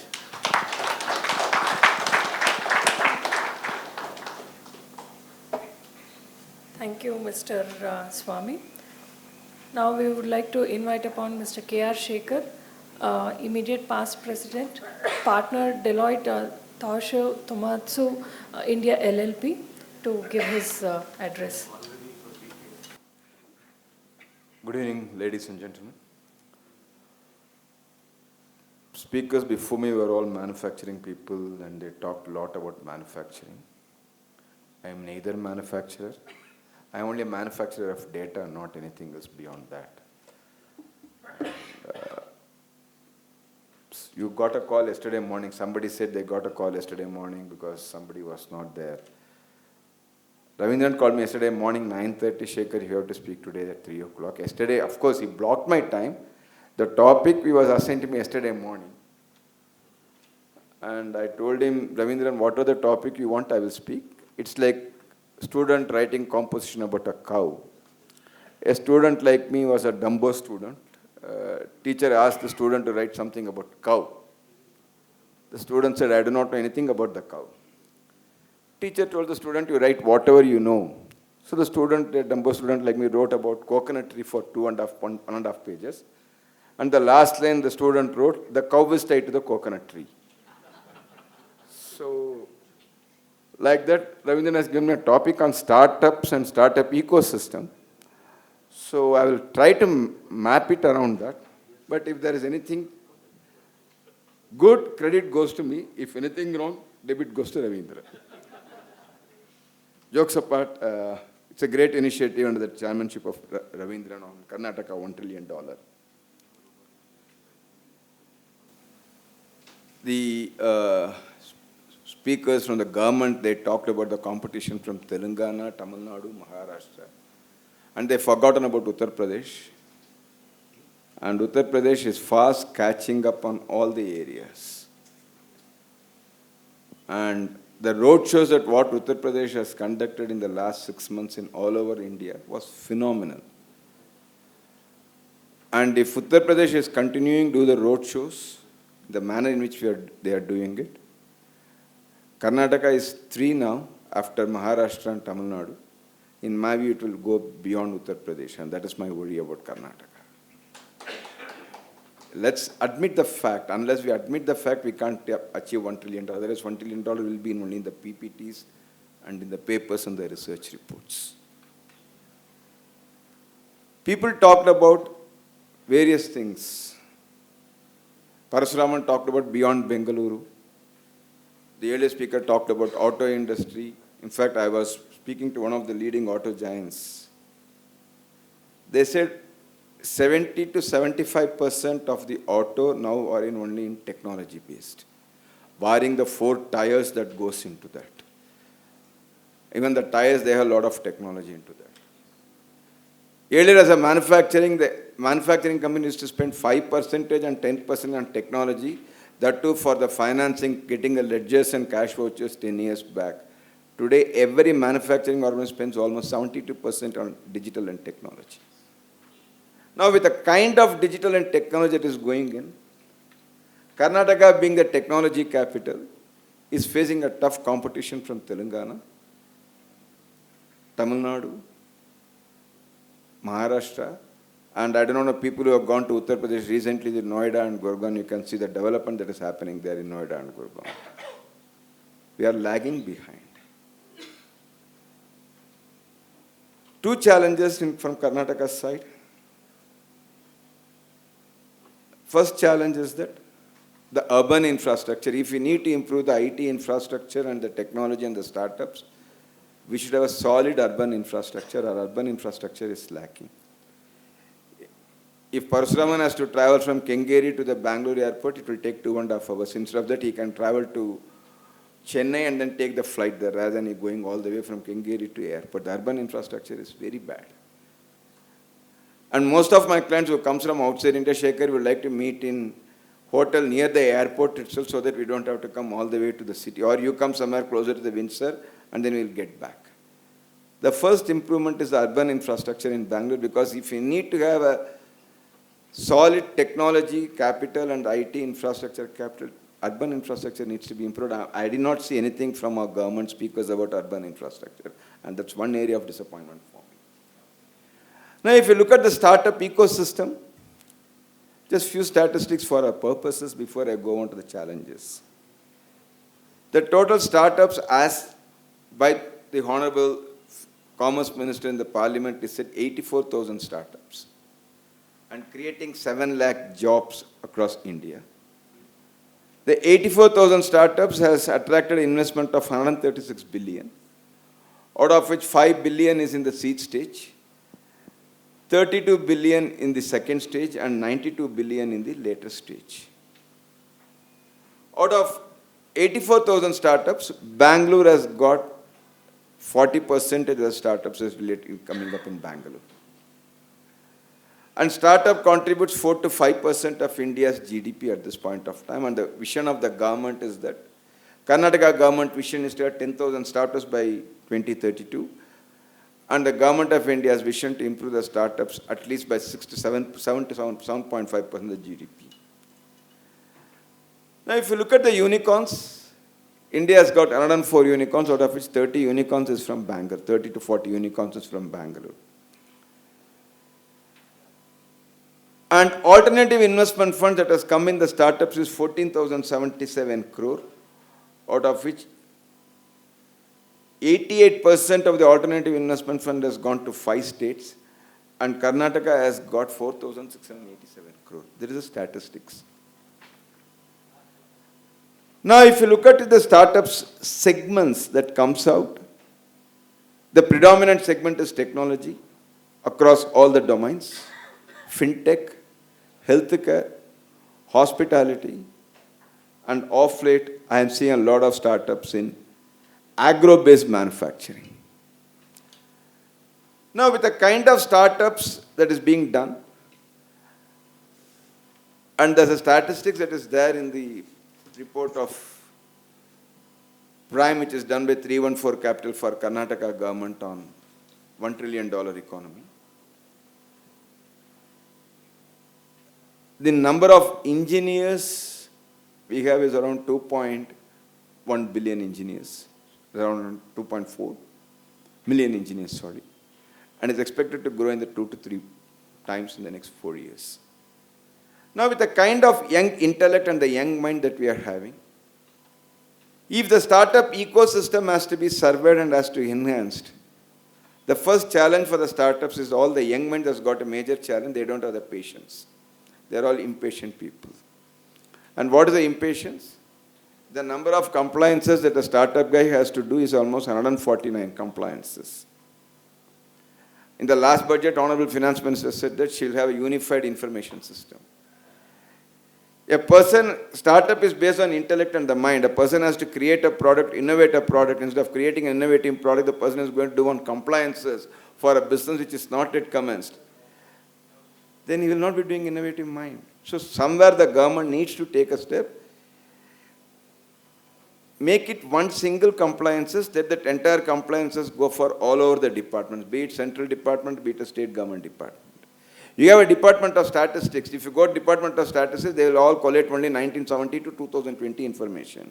Why do I need that information? Information is available in everywhere in plenty. Make it one single compliances, let the single compliance be disseminated to all the departments. You need to make compliances very simple. If you don't make compliances simple, chartered accountants like us will be very happy. We will not be losing employment. Our employment will be fast more thriving and surviving. Compliance should be simple. The second important challenge is for the startups, funding. Yesterday, the Honorable Finance Minister, Honorable Minister from Bengaluru advised all the startups, why are you going to Silicon Valley Bank? You should trust the Indian banking, you should trust the Indian banking system, invest in India Bank. I am not worried about investing in India Bank. I can invest in any Indian bank. My problem is that the guys in Queen's Road comes behind me and catches hold of my neck. Where did you get the money? How did you get the money? He is issuing notices to me and to everybody who has invested. And don't try to catch hold of the startup guys. Where did you get the capital? How did you capital? Who invested the amount? What is the base of startup is based only on valuation. No startups makes a profit. If somebody believes it's a $5 billion valuation and somebody believes, accepts it, leave them to negotiate the market rate. Why do you have to disturb? It is not 5 billion, it is only 5 rupees. It is for the two individual parties to decide. You go behind all the startup promoters. Somebody attracts capital, you go behind them. That's the fear that all the startup, you have to get that out. Third, a genuine startup at a seed level and the A level and the B level has got a problem of funding. What the government is asking, 50,000, 1 lakh and 3 lakhs and 5 lakhs and 10 lakhs. That is not even sufficient enough to pay a salary for a person, because the another problem of startup, disadvantage of startups, they jack up the salary of all the young engineers. If Devarajan wanted to quit a young engineer in TVS group, he says, boss, join TVS group, it's a great organization, you learn a lot, phenomenal training, you will get it. You will get a good 2 square meals a day. I'll give a lovely TVS uniform, TVS label, everything I will give you. What is the salary will give it, sir? 5 lakhs per annum. Sorry, sir.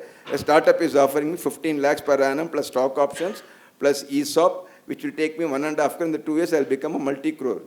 TVS can give. Problem with other disadvantage of startup is that you disturb the salary market with the result. The salary goes up, and with the result, when the companies goes for a toss, the startups are not able to take it. So there is a challenge, and that imbalance can be kept only in the market, but somewhere it has to happen. The third challenge of the startup is for the funding.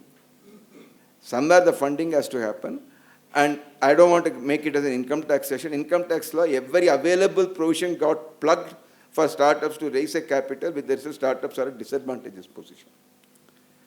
Okay, let's leave the tax, let's leave the funding, let me leave the compliances. The other challenge for startups, the government of Karnataka way back, when Swamy was the chief minister, he said that considering the challenges in the Bangalore traffic, we will create a network and bandwidth where you can work in the car itself.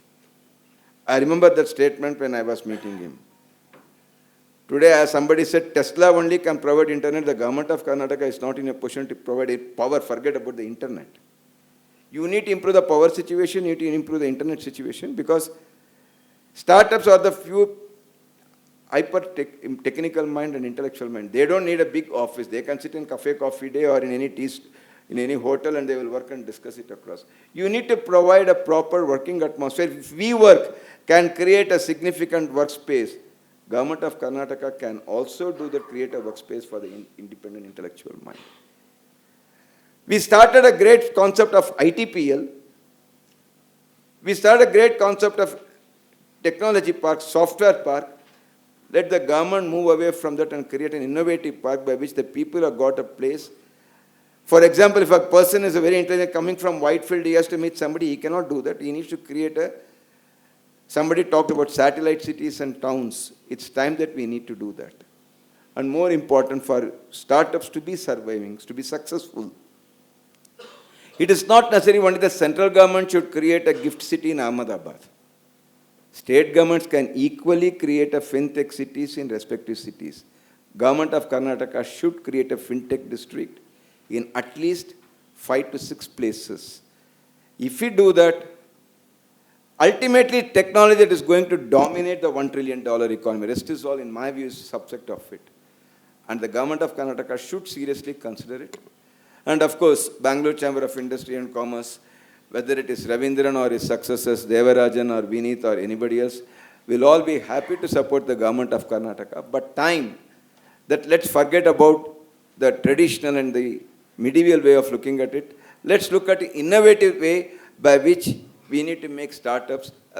I'm not looking at only startups, I'm looking more technology-based startups. Technology is all pervasive. And if that happens, $1 trillion is, in my view, is easily achievable. Thank you so much for a very patient hearing.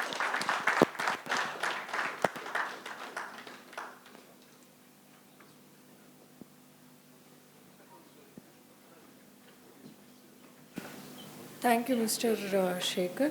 Now we would like to invite Mr. H.V. Harish, Managing Director, ECube Investment Advisors, and past President of BCIC, to give his views. Good evening. It should have been good afternoon, but it's already good evening at 5:45.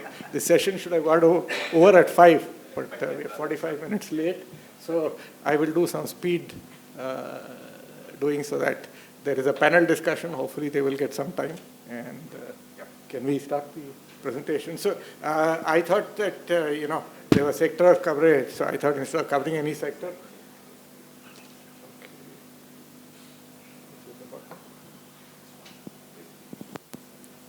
so I thought I'll just highlight some of the challenges that we need to address and look at what Karnataka needs to do better and what it has not done well in the past, rather than look at what is great. And, we all talk about $1 trillion, and I don't know why, as Mr. Vidyashankar pointed out, why we talk of $1 trillion.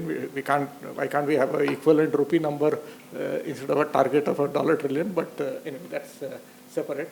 So this is Karnataka.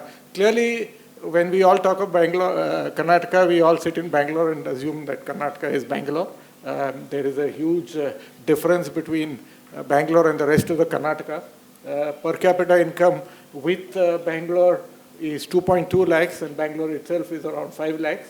And if you take away, it drops to 1.65 lakhs. So we are a fairly poor state, excluding Bangalore. And that is something that we need to remember. Many parts of Karnataka are, completely arid and compare better with Rajasthan's dry area than with the rest of things. So this is not something that we should forget when we are thinking of trillions of dollars and assume that everything will come in Bangalore.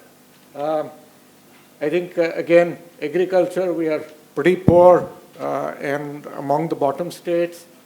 We have a huge population dependent on agriculture, but very low GDP ratio coming out of agriculture, which is cause of poverty.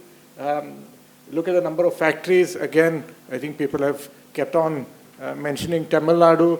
I think we are pretty low in terms of number of factories, and everything is, again, Bangalore-centric. Very poor on railways. Karnataka has had the fortune of having the most number of railway ministers, but I don't think we've achieved much in terms of railway coverage. Education, again, I think there is more work to be done, whether it is in literacy rate, whether it is in school dropout rates. I think we need to learn a lot. And, typically I've compared us with only our neighboring states because it's much, we'll stand out if we compare with some of the other states. And if the states which are contiguous to us can do better, why can't we? Health, again, we seem to be doing quite all right on many parameters, but again, there is scope to improve. Internet, again, I think we need to improve. Sekar talked about why internet is important. In fact, I had written an article some time back saying, we're investing so much in roads, building these fancy roads from place to place? Should we divert some of that to build better internet infrastructure? Because as time goes by, we don't need to move from place to place. Everything can happen in your place if you have very strong internet. And it's probably cheaper than building fancy roads and making people go from one place to the other. So that's something we should think about as we go along. I'm sorry, Parshu, the more internet we build and the less roads we build, there will be less demand for automotives. In fact, I had asked Mr. Gon this question sometime back that, in 30, 40 years, would there be a need for an automobile? And he got very angry with me. I said, we can do tourism sitting here with 3D and with virtual reality. I can go anywhere in the world without stepping out of my room, and I can even get the climate there. So maybe it's time to stop thinking of fancy roads and big structures and do something else, right? So I just put, for fun, I asked ChatGPT, what are the challenges for Karnataka economy? And this is what it comes out with. So this I did in the morning. Uneven regional development, skill development, and job creation, infrastructure development, environmental degradation, and it is significant potential but requires significant effort to achieve whatever it has to do, right? So let me move on to Bengaluru.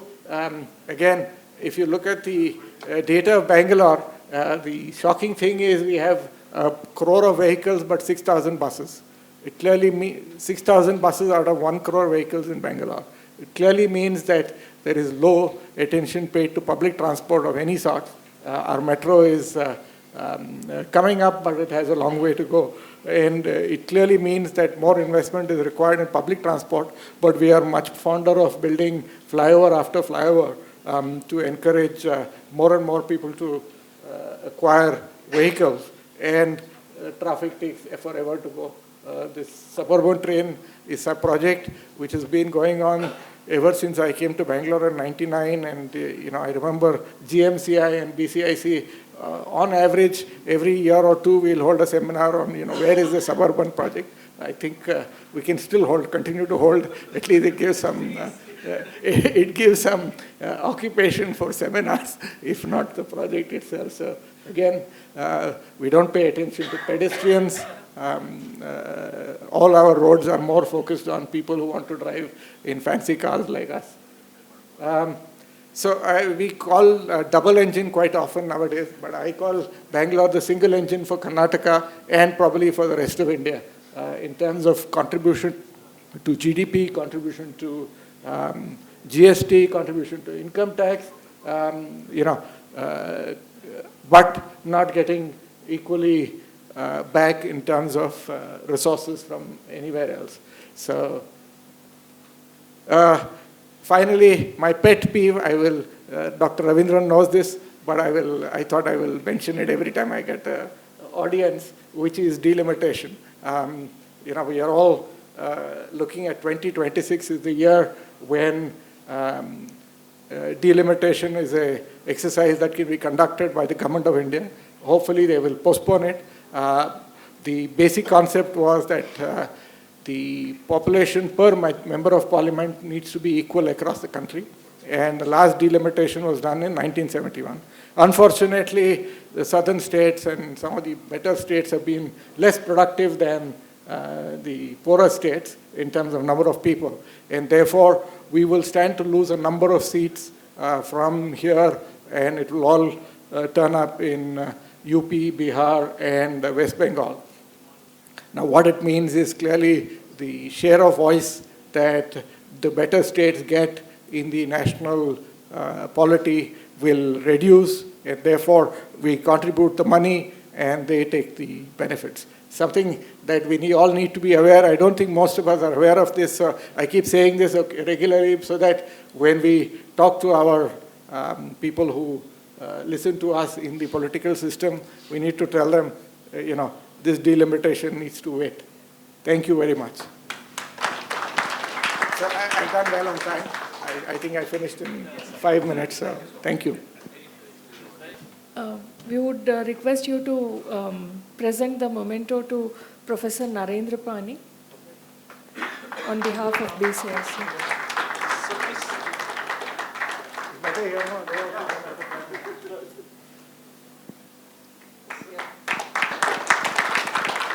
Thank you. Thank you so much. Thank you. Now I would request Mr. T.R. Parasuraman to present the memento to Mr. Gnana Kumar Swamy.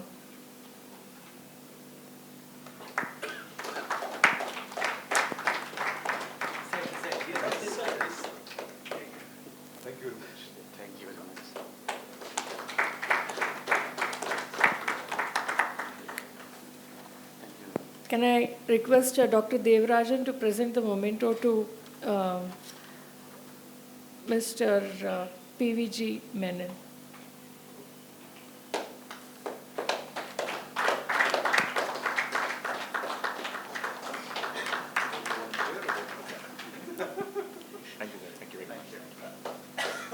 Thank you.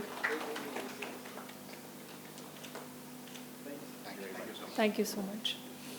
Now we move on to the next session, which is the panel discussion. We would like to call upon Mr. A.N. Chandramouli, the CEO, ANCM Management Consultants and past President-BCIC. He would be moderating the session. The speaker, Mr. Krishna Kumar, founder and managing director, Symbus Technology. So we would like to call upon you for the panel discussion. Mr. A. Murli, VP, Toyota Tohmatsu India Private Limited.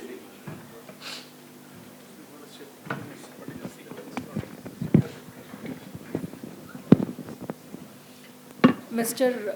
Sarbajit Ghosh, Asia Executive Director, CIEL Textile. Mr. Srinivas G. Shirgurkar, MD, Ace Designers Limited.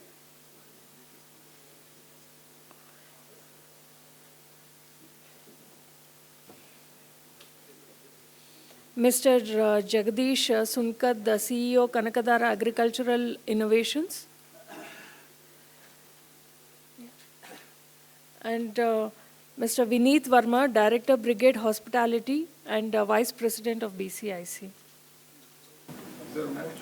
Abhinay Chowdhury. He is the founder of Laundry Mate Startups and Innovations. He is going to speak upon. Good afternoon, or maybe good evening.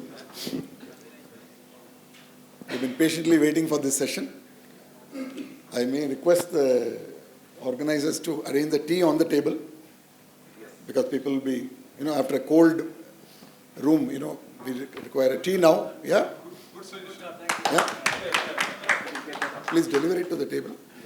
Even to those dignitaries on the dais. Thank you very much, Dr. Ravindran, to give this opportunity to hold this panel discussion. And we have great dignitaries from various sectors over there. Welcome to you, all of you. When Mr. Parasuraman asked me to join the team of Government of Karnataka from the manufacturing point of view, I said, this is going to be a great challenge to look at the growth rate to reach $1 trillion economy. But when the government put together this report, later on I was not part of the total report, McKinsey and FICCI put it together. Mr. Mohandas Pai was one of the major drivers also of this mission. Mr. Ullas Kamath. And after all that, the first chamber to deliberate upon this subject being Bangalore Chamber of Industry and Commerce. Let's give a big hand to BCS. One of the very important suggestion I personally gave to Madam Shalini Rajneesh is to look at sectoral approach to this problem. To look at just agriculture, industry and service sector is a very broad approach. But to grow the economy fourfold in 10 years, be it a real growth or nominal growth, it doesn't matter, is a humongous task. You need to look at every segment, how are you going to grow? So that's why I invited to the panel today the leaders from various sectors. Even in those deliberations, many sectoral leaders participated and contributed to that. The second major suggestion I made on behalf of BCIC to the planning head was to look at the various districts of Karnataka. Of course, beyond Bangalore has now become almost a cliche. Like we had the single window approach became a cliche some time back. But I think the time has come now that we should look at several parts of Karnataka to grow. There was a presentation to be done, but I am going to skip it. I think it's going to be dark now after a few minutes. We will straight away get into the panel discussion. I will request Mr. Sarbajit Ghosh, who was to leave on a personal emergency back home, to speak about his experience of a major growth case study, truly beyond Bangalore, and how that can be replicated in northern Karnataka and western Karnataka. Over to Sarbajit Ghosh. And request all of you to restrict yourself to 5 to maximum 7 minutes because the audience is very, very impatient now. Thank you, sir. So, gentlemen, ladies, first of all, thank you for giving me this opportunity. And I mean, textile sector is one of the least discussed sectors in most of these forums. Many people even don't consider it as part of industry. You know, they feel it's some labor-intensive work which is being done in some corner. But thank you for giving us an opportunity to present the case of the industry. And so my experience has been in setting up a couple of companies in this industry on behalf of a multinational company. Most of our factories are set up in villages outside Bangalore. We started with Kanakpura and then Dodbalapur, and then we are moving further inside. We even tried to go to Ranchi, but that project did not take off. So let me present you my insights within 5 minutes. That's the target. So first of all, I think what was the takeaways of the report? So what I understood is that to achieve the target, the CAGR growth has to move from 14 to 17. Specifically, services is at 64%. It should move from 15 to 17. Industry at 21% should move from 11 to 17 and probably beyond, because if you need to double your growth, you probably have to invest. It takes a little time to set up and start giving the results. Agri moves from 12 to 17. And the report has presented that after the 17% growth, the proportion of these three sectors will be about the same. And in my view, I have my sense is that first I'm speaking on behalf of manufacturing and industry, and then I'll go to textile. I feel that there has been a great emphasis on domestic manufacturing by the Government of India and Karnataka, PLI scheme and so on. And large deals like Foxconn and Wistron have been struck. Invest Karnataka has been a big success. So I generally have a sense that the industry growth will definitely increase. And it may even be possible that the industry proportion as a percentage may move from 21 to something higher.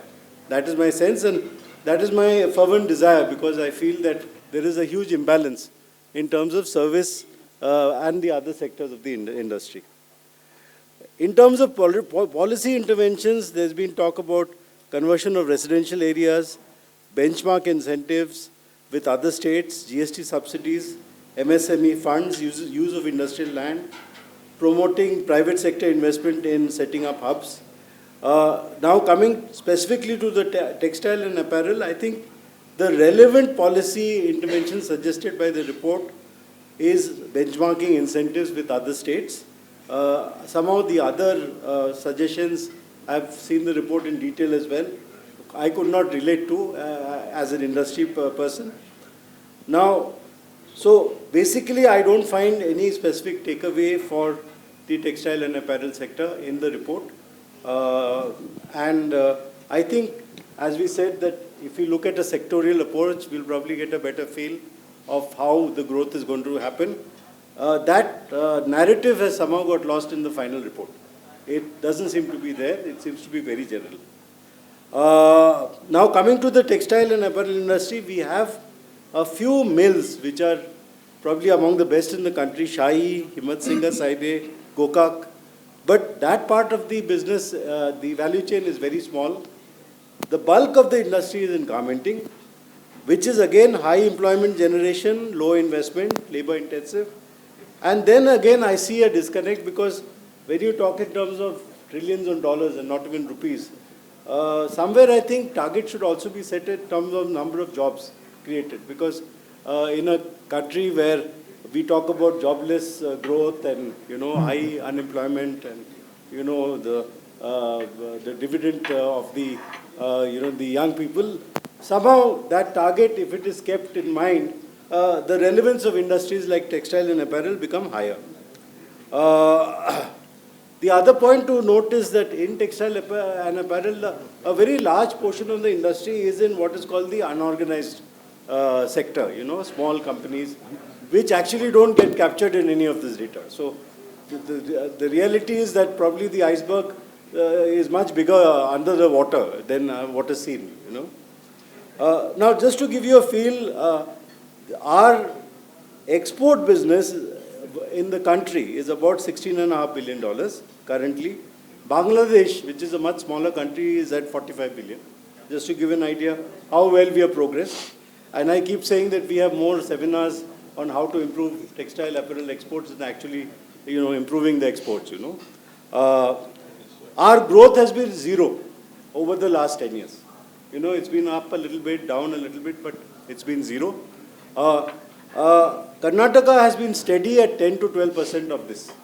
So neither have they grown faster, and this indicates that there are very structural problems at the country level, lack of FTAs, lack of labor laws and many other things which others have, which unless they are sorted out, I don't think, even today, last 6 months, we were talking about recession in Europe and other parts of the world. And India has grown in exports at 0%, plus minus.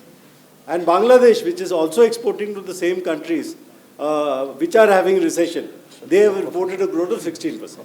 So there is something fundamentally wrong at the country level, and it is affecting the state as well. Now, the bigger chunk is actually the domestic, which is $92 billion. And we have in Bangalore again, and around many brands and many buying offices which are taking part in this, and we would say that about 20 to 25% of this part of the business is ours. So people have been talking about China plus one strategy, the business diversification of risk. The PLI scheme is talking about man-made duty-free, but right now, on the ground, nothing is visible. Okay, when we have our Apparel Export Promotion Council meetings, we are wondering whether we are going to have a negative growth this year. That is the state of the industry. So definitely, I feel that, there is a huge challenge to come anywhere close to 17%. So our weighted average is about 8-9%. And the few suggestions we gave to in the panel was, rather than have reports and one-off, engagements, I think there has to be a working group of industry people and government people who can continuously work and monitor, how the industry is moving, how other states are moving. Just to give you an example, we are talking about going to, the north and the west of Karnataka, where development is relatively less than Bangalore. Yesterday, I got a message from the Secretary of the Government of Bihar. They have set up sheds in Patna and around, and they are saying that it's plug and play. You need to just walk in, and you can take it at 3 rupees a square foot. Okay, so, and I can see many of our fellow exporters actually finding it more interesting to look at the Madhya Pradesh policy or the Jharkhand policy, because some of these policies are very strange, You invest 1 rupee, let's assume you don't make any profits for 4 years. You get 3 rupees worth of incentive. So just doing nothing, will make you make money. And so definitely there's an opportunity for developing the north and the west and the under level in this industry, because this is not very capital intensive. It can be around the villages. One of the speakers spoke about the villages, agriculture people are needing jobs. And what we did in Kanakpura and other places has worked out very well. We have gone to the pool of labor, and they continue to have the same ecosystem. We supplant by having these, labor-intensive industries near their villages. They are able to supplement their income, which they are getting from agriculture, and they are not forced. We reduce migration into cities, especially among women who are forced to come to cities to do labor-intensive work here. So things like that get eliminated. Yeah, okay. The last point I wanted to make is the fact that we are talking about actions to boost beyond Bangalore. It is already happening. For the simple reason you don't get workers in Bangalore anymore. They would prefer to be security guard, Zomato delivery boys, shop assistants. Shai, in fact, one of our biggest companies in our industry, is present in Dharwad, Hubli, Haveri, Vyadgi, Sagara, Shimoga, Chikmagalur, Arsikera, Chitradurga, Hassan, Mysore, Maddur, Mandya, Kolar, Krishnagiri, and also in Bangalore. But by the way. And in terms of incentives, as I told you, we are nowhere close in terms of this. We can link our incentive to developing the parts of the state. And what is the specific skill development suggestions and digital technology suggestions? Once you're going to be decentralized and you'll be close to villages all around the state, you'll have to take care of your own skill development. As we did, we developed people from scratch in Kanakpura and other places, and also develop your digital infrastructure in-house. Thank you very much. Thank you, Mr. Ghosh. I think one of the very important takeaways, we will exempt Mr. Ghosh to leave early now due to his personal emergency. Very important takeaway from my point of view and from the chamber, the government of Karnataka, that we should form working groups for each sector and perhaps the nodal officer per district also, because all the report what I received today, from the government of Karnataka is district-wise focus. So sector-wise, district-wide focus, nodal officers have to be established, and I hope the Secretariat is making a note of the suggestion, because even the suggestions of some of the subcommittees have not been incorporated, as Mr. Ghosh has pointed out. Let me now thank Mr. Ghosh with a small memento. Yeah.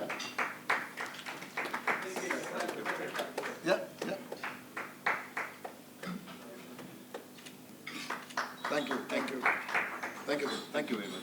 Please send your notes to us. Yeah, I will. Needless to mention, the most important sector of any economy is agriculture and agriculture-driven sector. Gives me pleasure to welcome Mr. Jagdisha, who is also a co-chair of our Agro Committee. Request him to reflect upon thoughts of not only agriculture, but agriculture-driven industry also, in the points that similar to what Mr. Ghosh was talking.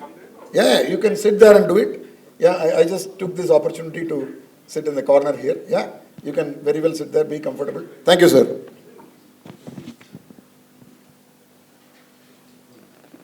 And also, let's be time conscious now onwards. Yeah, thank you. Thank you, sir, for this opportunity, and thank you, BCIC, for this very important event. Like we said, agriculture is a subject of deep importance, which literally everybody is hesitant of saying is actually going to be the millstone around our growth, rather than a factor causing growth.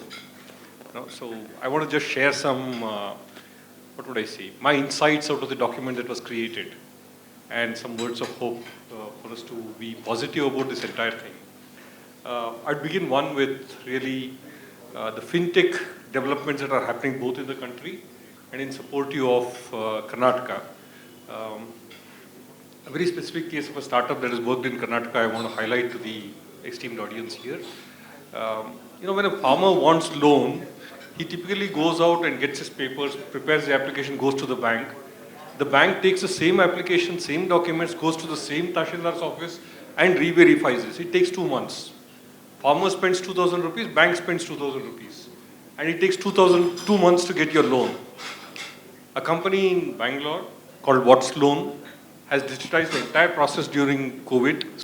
The entire process has been digitized, okay, thanks to Aadhaar-based payment system, the linking of Aadhaar and bank account, zero balance bank account, etc., where today a farmer can get a loan in 5 minutes. The records exist with the government. The banker can verify directly with the government without the farmer having to source them, without anything happening. So this is the kind of revolution we want, where farmers can access credit.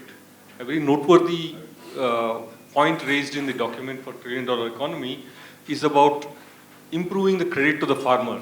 Now, it's very necessary and appropriate at some times that the government steps in and does a loan waiver. But please, we need a system of respecting those who have financial discipline and pay their loans on time. Otherwise, we are setting a wrong precedent. By the pari passu charge being enabled or recommended that be enabled, a farmer who's taking a 10,000 rupees loan and probably has a 10,000 rupees interest on it, but has a collateral pledged worth 1 lakh rupees. Just doesn't make economic sense. The document makes good recommendation of how we can increase the credit to the farmer and hence get them to be a little more entrepreneurial, particularly distinguish between people who are paying their loans and have good credit rating and those who don't. Give them an opportunity to improve. I think that's been well articulated in the document. I wanted to highlight this. One of the startup I'm very happy to have the founder here today in Bangalore. We need to digitize technology for Indian and rural India, Bharat. We can't be using Zoom or Google Meet or whatever else when we need to speak to 5,000 farmers at one time. But here's a platform available, DigiSites, where you can talk to 5,000 farmers. The farmers can register themselves to participate in such a discussion by just giving a missed call. You can have a simple feature phone for that. And I think this kind of wonderful digital technologies coming out of Bangalore is something that we should look at deeply. And Karnataka has to be the leader in doing this. Very specifically, digitizing the Kisan credit cards. It's a very underutilized service to the farmer. We can digitize it and you will see wonderful transformation happening. The second part, I'll take a few minutes. There are 2 more points I want to make. Please carry on, sir. Thank you. Government of India has created the Agri-Infrastructure Fund.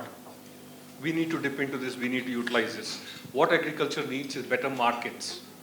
We should not be transporting tons of vegetables, including the reject material, into Bangalore and creating garbage in Bangalore.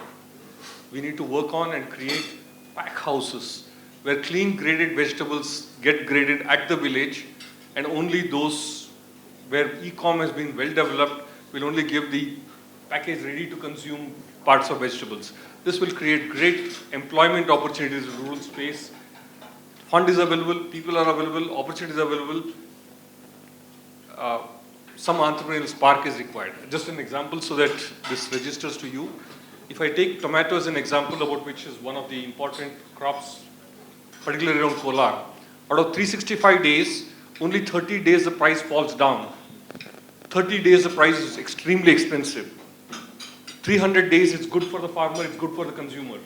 If I were to set up a supply chain, I will make money 330 days. And 30 days if I use post-harvest technology, I will even out that too. Customer wins, farmer wins. This is the kind of infrastructure we need to create. Technology is available. We just need to sit and think of what earlier sir was suggesting about cold chains. Please, this is where the academicians have failed us. I don't need to store produce for 6 months. I need to store produce for 3 days. That is the time I need to bargain and satisfy a customer. We need to readapt our understandings of cold chain. Here's where industry can work with FPOs. This is the last point I'm touching on. FPOs are a wonderful structure that Government of India has created, but it's a non-starter. FPOs need to engage with industry and startups to be able to cause something out in the world there. With our small farmer holdings that we had said, there is no future for him. Let's not fool ourselves other than beyond political statements saying he will live a quality life. When we aggregate lands, when there is coordinated action across these places, that is when farmer will get a little more money in his pocket. He's producing food for something that's very important. Let's not try to turn him into a capitalist. He's not going to be a capitalist. We need plural understanding of economics. We need to support the farmer. Enough technology, enough startup, enough thinking is here. We just need to move. And I see seeds of this in the document. I look forward for an opportunity where we can activate this. For India's largest apparel company. So we used to make these wrinkle-free shirts, 100% cotton wrinkle-free shirts. The technology was very exquisite. The fabric used to be made in Japan because none of the other countries had this technology where the fabric was dipped in ammonia and a special resin, moved in refrigerated containers to Thailand where the apparel factory was. So they had this very special equipment to make the wrinkle-free shirt, and then they used to ship it to us in India. So I had gone there, one of the consignments, we wanted it faster, and I requested the Japanese gentleman, Mihara-san, can you please help me, can you please expedite it? And those were the days when we didn't have this so-called digital connectivity, IoT and all that. In a matter of minutes, the gentleman explained to me that he would be able to improve the delivery date by 3 days. So I was very disappointed. I said, listen, I have come all the way here wanting you to ship it 2 weeks earlier. Now you're telling me it can be done only in 3 days. Then he explained step by step. He said, KK-san, this fabric is going to get shipped on so-and-so date at 2:30 from my plant. 5 o'clock it will reach the port. 9 o'clock it will catch the stuffing of the container. Then 3 days it will come to Bangkok and so on. To the minute, he was actually able to articulate the logistics journey of this container. Now today I see a lot of manufacturing leaders here. If I ask each one of you, can you actually predict when your shipment is going to land, inbound shipment, or when your outbound shipment is going to land? I'm sure none of you will be able to say with any amount of certainty.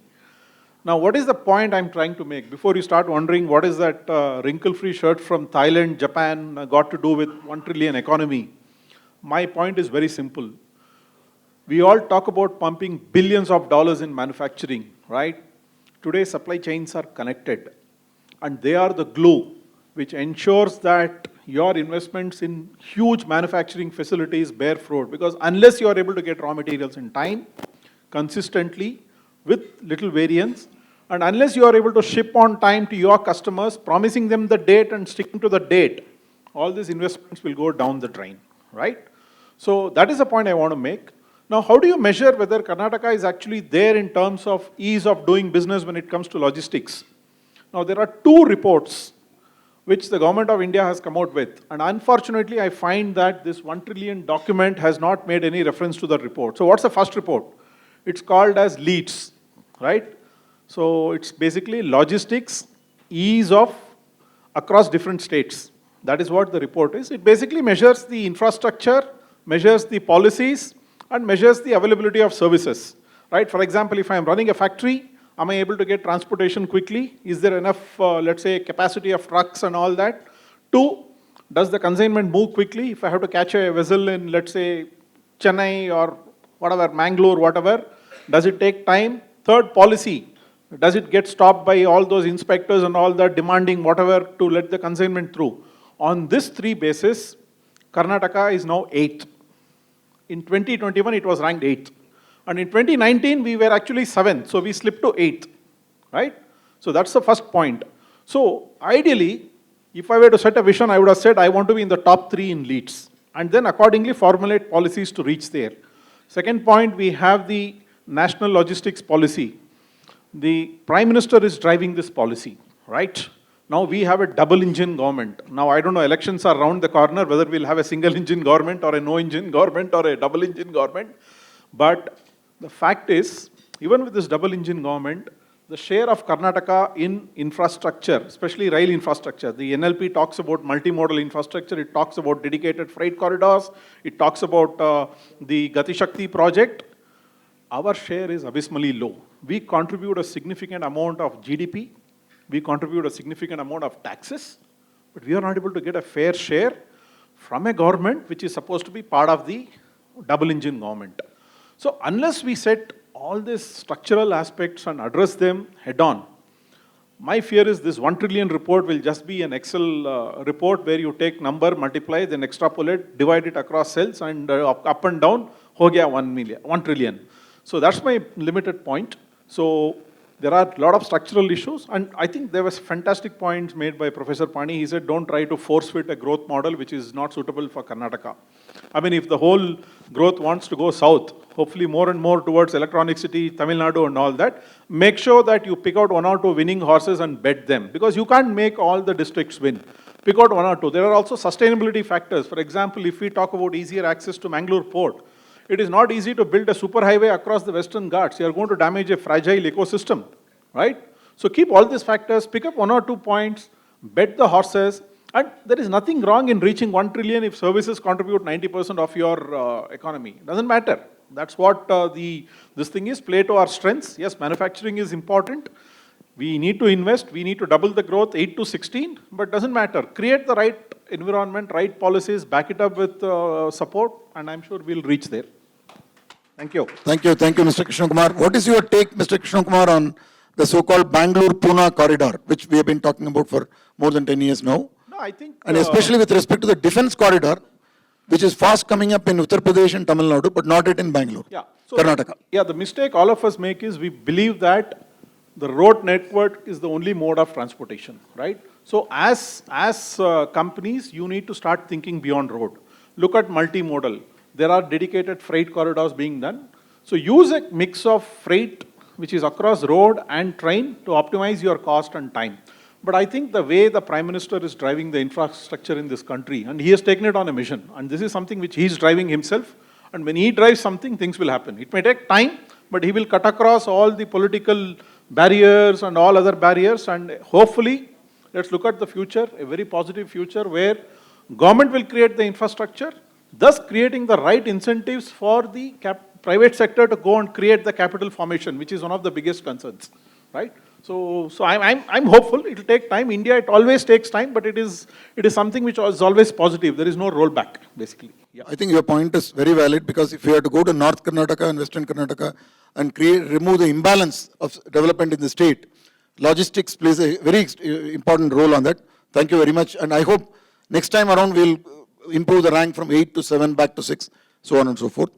And a related topic from what Krishna Kumar was talking is how do we now build the infrastructure for e-commerce and industries like what Mr. Abhinay is representing. Yeah, he has been a big promoter of the various startup ventures. Abhinay, would you like to give a small brief about yourself and then explain how Karnataka can tap this potential of entrepreneurship drive and the startup ventures? Thank you, Abhinay.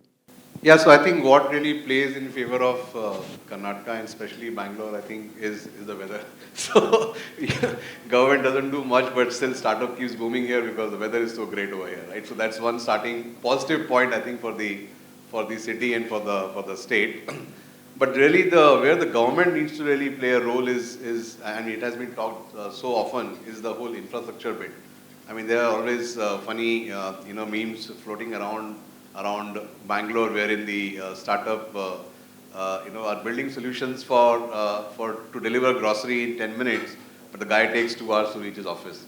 So right, I mean, that was there, and then there was also a very funny one that, the guy was kind of sprinting back home from office, and his colleague was in the car. Say, oh, come, I'll give you a lift. No, I'm in a hurry.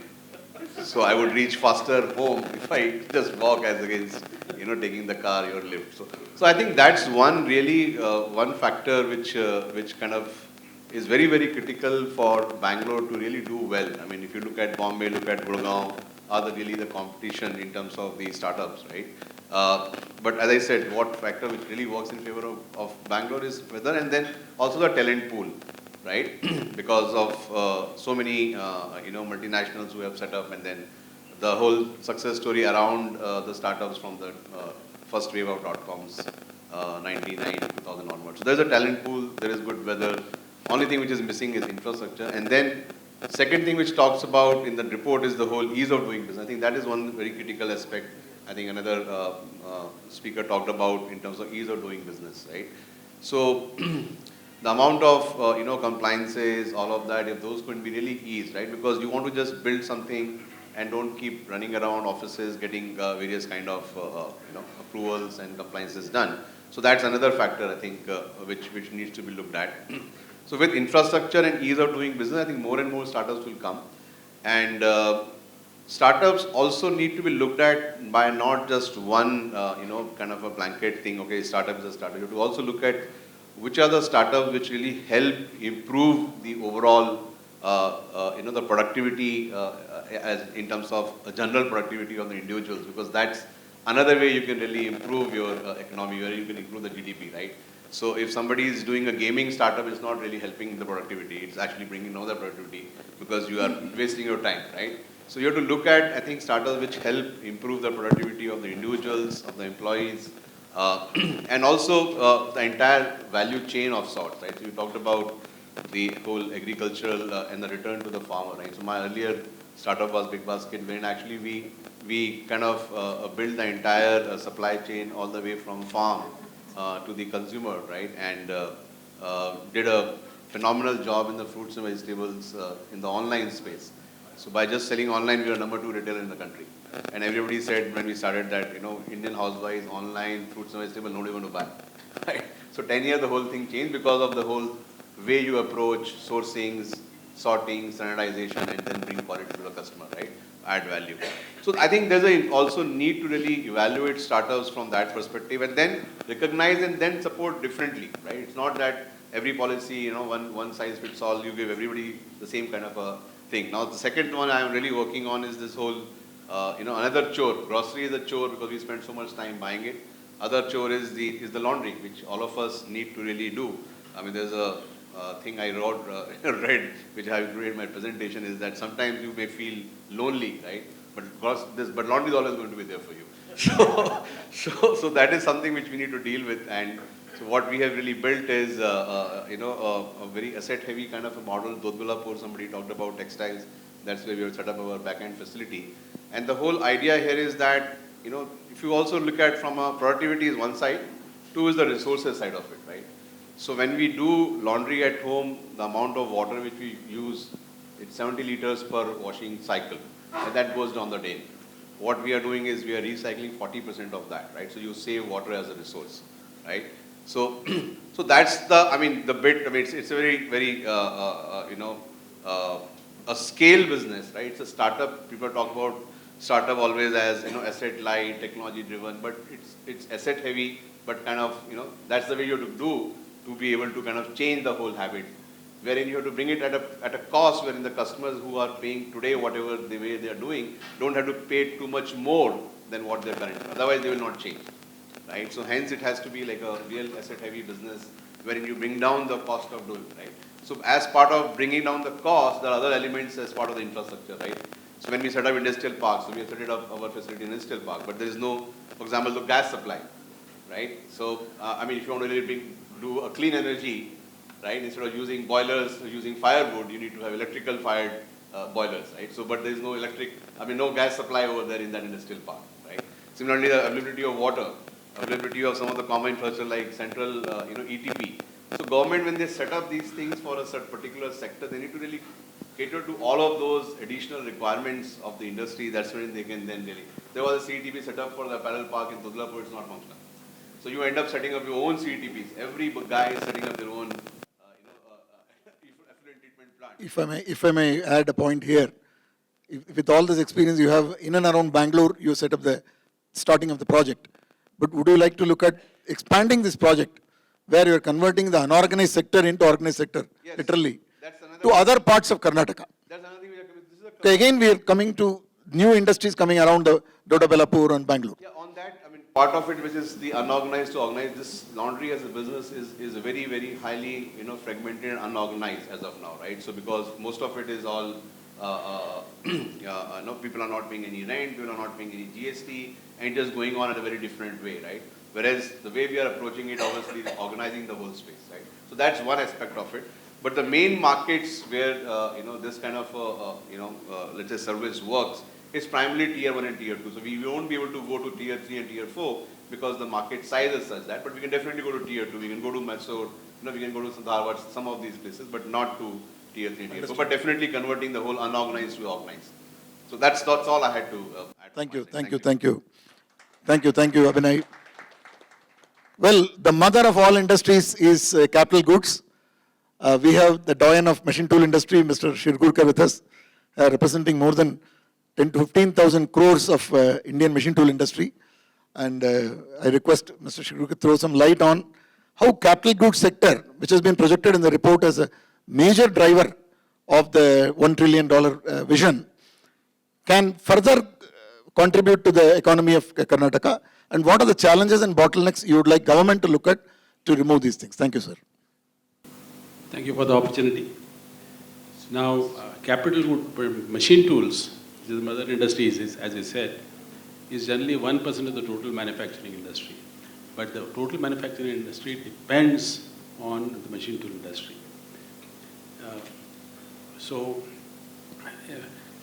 Machine tool, I'd like to just take back some history about it. Thanks to government started HMT in Bangalore. And I think the early 60s or 58 something like that. And because of HMT started here, the German with the Swiss collaboration, they had really set up a very nice organization. And CMTI, Central Machine Tool Institute, was another organized Government of India R&D center. For machine tool was set up as a support to the. Now HMT, as they started growing, set up its HMT industrial estate, where they built an ecosystem to make machine tool parts. And literally now, most of the machine tools, in 50% of the machine tools now produced in the country are produced in Bangalore, essentially in Pina, around HMT area. And we are all there. And the overall industry is nearly 5 to 6,000 crores is produced in this area. Now but it has taken decades. Now we can't allow it to naturally grow bit by bit. We have to accelerate this. So if you want to do something, this cluster approach is very important. But cluster again, it is not just bringing some OEMs together. A cluster should be a planned cluster. Thanks to again government that they are setting up a cluster in Tumkur called TMTP, Tumkur Machine Tool Park. And they have given a beautiful area and they have constructed the basic thing. And they have allotted lands to the OEMs and the suppliers of, say, large part manufacturing, small parts manufacturing, foundries, like that, so that you have total ecosystem available, and that will make the industry really grow. Grow essentially in scaling up. You know, ultimately we want, whatever $1 trillion, dollar rupee, but the numbers must be there. It is not just fancy machines you produce, a few of them, but what we want is large volume to be produced, and we should also export to the different parts of the world. Now, the Indian exports of machine tools is just about 10% of their sale, and nearly 50% of all the machine tool consumption is imported. So there's a big challenge, no doubt, to develop the higher end machines, but there is also a great opportunity for exporting. I would again like to bring an example of Taichung in Taiwan. Taiwan literally exports a large number of machines, and most of them are in the contract manufacturing business. You know, like you're doing service for somebody else. There's again a huge amount, and the whole town of Taichung is only machine tools, and total ecosystem is built around. So if we want to target some such objectives, we must create an ecosystem to make this kind of thing. And there is a big potential for exports. For example, we are the largest in the industry, producing about 6,000 lathes, CNC lathes. We have about 35% of the market share. But in the world market, we are less than 0.5%. Look, the whole market is so large in the world, so we have to be, and we are getting for all that. Okay. And this, of course, the role of the government is to really support setting up new. I'd like to give an example of what has happened in Gujarat. In Gujarat, one of our competitors, also a good friend of ours, during Modi's time, in 15 days he was allocated land in Rajkot. In a year, they set up the factory, and perhaps they are the second or third largest machine tool company in India. It was so supportive, and they literally happened. It took for us much longer. honestly 5 years to get the land and get the permission. I'm going to talk about China. No. Please go ahead, sir. The country which starts with C and ends with A. Thank you, sir. Okay, see. One of our group companies, Pragati Automation, is the largest producer of tool turret and automatic tool changers in the world, who is of course supplied to all our group companies, but also to the entire industry. They have been selling machines to China over years, and they are OEM suppliers too. So they wanted to set up a factory in China. And we have an office in Shanghai, and about 140 kilometers from Shanghai is a place called Jiaxing. We wanted to set up a plant, so we went there. There was a greenfield land, marshy land actually, and equivalent to KIDB. We went there. They showed us this place, and they said we'll give you. They gave us the land. We chose whatever best land there. In 3 days. In 3 days. Wow. And in 15 days, precise location was identified. In 3 months, all clearances, means literally that single window means the people are sitting here, whether it's pollution or electricity or everything. They're cleared on the spot. They're so supportive, you cannot imagine. You cannot imagine. And we have selling thousands of machines there. And there is absolutely no resistance about India. And again, R&D in any area, we have one CMTI, which is also doing very little for machine tools now. They're doing all fancy things. They have 25 equivalent CMTIs in different aspects of machine tools. So the development is so fast that, and they are the largest consumer of machine tools. They produce 20 times more machine tools than what we do. So unless you really handhold and support to the last mile, but if you do that, you can really create this thing. So I thought I'll just... Thank you, sir. Thank you. I think thoda music. We have one of our group companies in the IoT business. We have connected our machines to thousands of machines. I mean, we have given them IoT. When you connect a machine, I'm not talking about machines with flow lines and in automotive industry and all that. Most of your suppliers. When you connect, we see that they're operating only at about 30% efficiency, 35%. And when you connect, if you don't see the data, unless you have a real-time data, what does I have to do? It gives you a real-time data. If you don't act on the real-time data, it is as good as useless. Now, if you act on it, the efficiency can be shot to nearly 70-75% very easily, and most of them are low-end challenges. Now, what it really means, that digitization can increase your productivity twice, or we have invested 2 times more than what we really required. So, just fancy digitization doesn't help.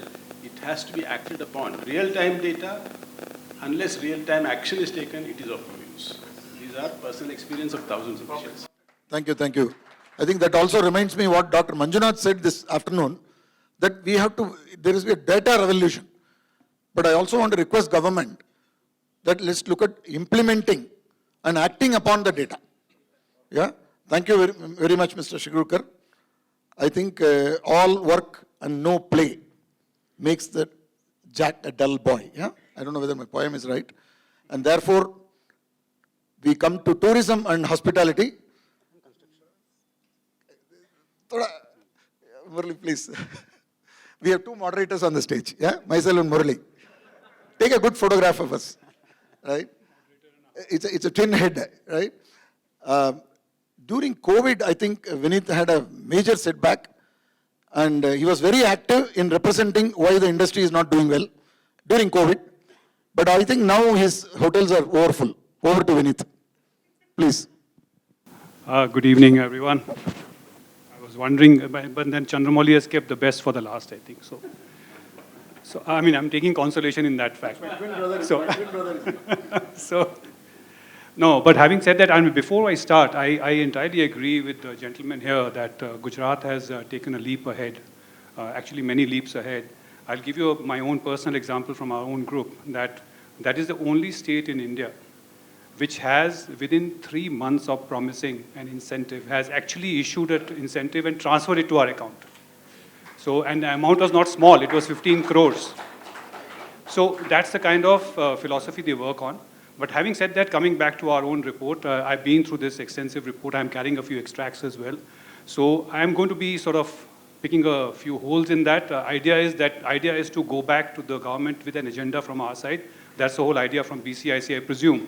That of course, we can crib, we can complain. At the same time, we also need to tell them what needs to be done, and specifically that. So with that in mind, I've realized that while this document makes a very good vision and mission statement, it doesn't go down to the strategy, the granular strategy. How are they going to achieve this? How are they going to achieve the $1 trillion? I'll give you a classic example from our hospitality sector. They have said 50,000 rooms to be added. Simply said, 50,000 rooms to be added. Even if I assumed a very basic cost per room of 20 to 25 lakhs per room for an organized hotel sector. When I'm talking about per room means I'm talking about the entire project. So if I'm doing a 100-room project, I'm saying 25 crore cost as a basic cost, including land, construction, interiors, whatever. With that in mind, developers like us have to pump in 12,500 crores. Now, the government needs to find out why the hell should we invest that kind of money without any visibility ahead in terms of our ROI. Where is the return going to come from? Another example, to do one hotel in Karnataka, I have a little over 110 licenses to get approvals on, 110 compliances. And that many departments I have to go to. So unfortunately, this single window clearance or the whatever has been talked, the moment I moved into Bangalore in 2006, this single window clearance thing was implemented in 2008 or 2009.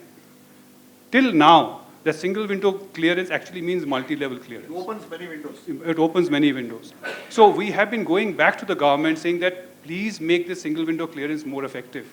Tell us how you're going to make it more effective. I still have to run from pillar to post, from each department to the other department.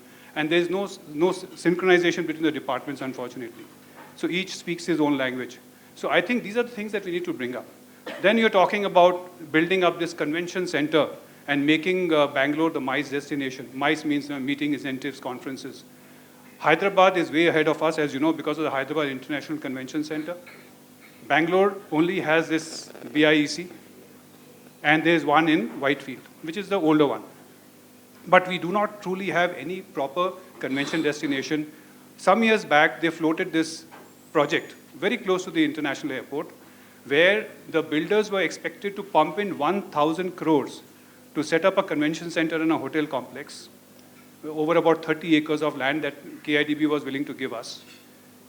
But our return on investment was happening after 20 years for the 1,000 crores. And it was a leased land. They were initially offering it only for 30 years. Ultimately, based on the request, they made it 50 years. But what I'm trying to say is convention center as a standalone will never make money. Government has to come in as a PPP partner. Now talking about adopt a monument, that's another thing they're identifying in the report. This was actually introduced during the time of Mr. R.V. Deshpande when he was the tourism minister, I think about 6 to 8 years ago. Till date, not a single monument has been adopted. Reasons are because there's no strategy, there's no step-by-step process, there's no step-by-step incentivization as to how do we handle it. Now coming back to construction, infrastructure sector, same thing is here. See, please understand, and I'm sure all of you know, but most of them, you have been here much longer than I have in Bangalore. Bangalore is historically designed as a horizontal city, a city of bungalows, 1 or 2 story houses. The entire city's drainage system, the entire city's road system is built for garden city. It's built for a horizontal city. Today we have 30-storied, 40-storied buildings coming up on the same road. The road width hasn't changed. The drainage hasn't changed. The drainage capacity continues to be the same as an old bungalow drainage. Therefore, the reason for overflooding, the flooding at every rain, because the drains are unable to take those drainage system altogether. And unfortunately, some of the people, I don't want to name them, they have taken over the stormwater pipes, stormwater drains have been covered up for some reason or the other. So what I'm trying to convey is that it's time for BCIC to go back to the government, appreciating the report they have put up, but setting up these groups, the working groups, I think is the key takeaway as far as I'm concerned. We must insist. Fantastic. We must insist from BCIC that working groups have to be set up sector specific, and people from the profession, from the industry have to be very much a part of it. They keep talking about PPP in projects. I'm saying PPP in this report, with the industry getting involved. I think that's the only way we can achieve the 1 trillion. It is possible. Thank you. Thank you, Vinith. I think we are coming up to once again the same point. The Chief Secretary has made a request through our President that each one of you as experts could make a 1-page or 2-page report on the suggestions with a lot of criticism. Welcome for criticism and improvement. Maybe you should put it as what went well in the report and what could be improved, because even government is ultimately human, to receive what went well and what could be improved. I am aware that some committees had full representation and other committees, even one member was missing. So committee was a 0-member committee. So these are the issues. So we should correct this through working groups. But let's make a couple of page report from each one of you, please, sir. Now that brings me to a very, very important feedback from Mr. Murali on why plug and play can be successful or plug and play may not be successful. I have a personal experience of plugging in 2012, but playing in 2014, right, on the lighter side, and 2 occasions in Karnataka. But Mr. Murali has a fantastic experience in Toyota Corporation. Over to Mr. Murali. On other points, he has got a copious feedback to give us. I request Mr. Murali to take the stage. Thank you, sir. Thank you, Murali-san, and my compliments to my fellow speakers as well. I work for Toyota Tsusho. We had the experience of setting up 2 industrial parks, plug-and-play industrial parks at Bidadi. We set up one at Ahmedabad on a 75-acre land, and one in Srimperumbudur for Yamaha. And simple terms, the cluster model is, to a large extent, promotes manufacturing. Simply put. Okay, it brings the entire ecosystem to gel with each other and to gel with the local authorities as well. Now, I'm giving you a very simple hands-on experience. At Bidadi, we have a 54-acre industrial park. We took the risk of buying the land on lease for 6 years. That 6 years became 10 years subsequently because changes in KIDB policy. We paid the initial money, and subsequently we had to pay the balance of amount after 10 years of lease period. We took the plunge of taking the land, and we had to face, if at all there are any litigations. Because, touch wood, there was no litigations. Now, we have to invite, when we set up the park, we wanted auto component industries to come inside the park. That was the purpose. So when the Japanese were invited to set up plants near the Toyota plant, main plant, to facilitate the Toyota production system and just-in-time deliveries, it was important for them to focus more on their customer and internal production cycle. They were not interested in knowing when you will get the approval or when the external logistics will happen. So they were very clear. The managements of each of these companies which came up in Hyderabad, they said, we are going to focus only on our production requirements and our customer is the king. Very clear. So therefore, whenever a new customer came in, we incorporated a company for them to start with. We got all the approvals in Karnataka, right? Then this was all pure land, build-to-suit model was done, suiting their production requirements and factory requirements. We took the approvals from factories department, fire department, environment department, KSPCB, and whatever is applicable. If it requires SI approval from New Delhi, all those approvals are sought. And all this had to be done in a time frame, because Japanese are very particular about time frame. So when we gave this plan to them, they were very happy.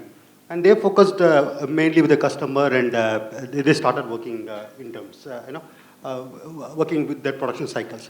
So this is a very clear example of how a plug-and-play model can really help. So what it essentially means is now with Karnataka government focusing on having 15,000 acres of industrial land, and they want to come and give this particular piece of land to private operators on a PPP mode. In addition to that, they want MSMEs to form private industrial clusters on different. It is also important that, government should facilitate some of the promoters. Like, if it is a KDB land, you can't expect a promoter to shell out 100% of the land price in one go and then wait for the customer to come in for 7 years, 8 years. The project doesn't work out because, so what it requires is, suppose, you give a gestation period of 7 to 10 years for the promoter to pay the money in installments. So long as he commits to set up the park in 10 years' time, because the lease period is 10 years' time. After 10 years, you sell the land, to the promoter. So if you do that way, I see a very strong case for the Karnataka government selling the 15,000 acres of land. We see an example in Japanese industrial zone. We set up a the government of India, Karnataka set up an industrial park. There are 3 companies now, Japanese companies, but it has taken time for Japanese to come over there because various reasons the companies did not come over there. Benchmarking study, yes, not just in Bidadi, but of course some of the members, speakers spoke about Gujarat. Gujarat Sanand is a good model, if you ask me. I have seen Sanand personally. Manesar, IMT Manesar is a good industrial area in Manesar, Haryana. Sri Perumbudur, we have a good industrial belt. City is one. Mahindra World City is under in Chennai. And there are lots of private clusters getting shape in India. So essentially what it simply means is you need to have a strong promoter who is going to say plug and play, means, not right from the approvals till the start of production. The whole cycle should be taken care of by the promoter, and they should be left, the intending investor should be focused upon focusing the customer and internal quality norms. So I think if such an ecosystem is built, for example, for food park or textile park, for that matter, auto components or even for the ESDM industry, finally the logistics cost will come down. Your inventory levels will also flow down because each of them will not hold the inventory at different places. It will all be in a cluster. So it will pass on in a cycle. And I see great potential of the manufacturing industry going up from the current 13% to 17% and enabling Karnataka to move towards a $1 trillion economy by 2032. So in nutshell, I'm just putting that it is very much essential that we change our strategy rather than it is like going to a super specialty hospital and then getting all the tests done in one campus rather than going to each and every small clinic in your neighborhood and taking the files from one corner to another, showing to different doctors, and finally each doctor has his own interpretation. So this is where the cluster thing will happen, because if you are manufacturing a end product, you have different MSMEs focusing on different plastic parts, metal parts, chemicals, etc. And then all of them work together as a team and see how an end product happens. So this is something that we should study. We have seen this happening in other industries. We saw that in when the IT revolution happened late 90s and early 2000. We saw mushrooming of SEZ coming up in every part of Bangalore and Hyderabad, Gurgaon, etc. I mean, these are the SEZ which promoted exports. Now the government is looking at only Karnataka. It's not just looking at Karnataka. The bigger vision is 5 trillion economy in 2026. 26 is just about 4 years away from here now. Now, if the government of India has got a big vision of creating $5 trillion economy in next 4 years, now we are just $3 trillion. There has to be a clear-cut thinking way how such big transformation should happen.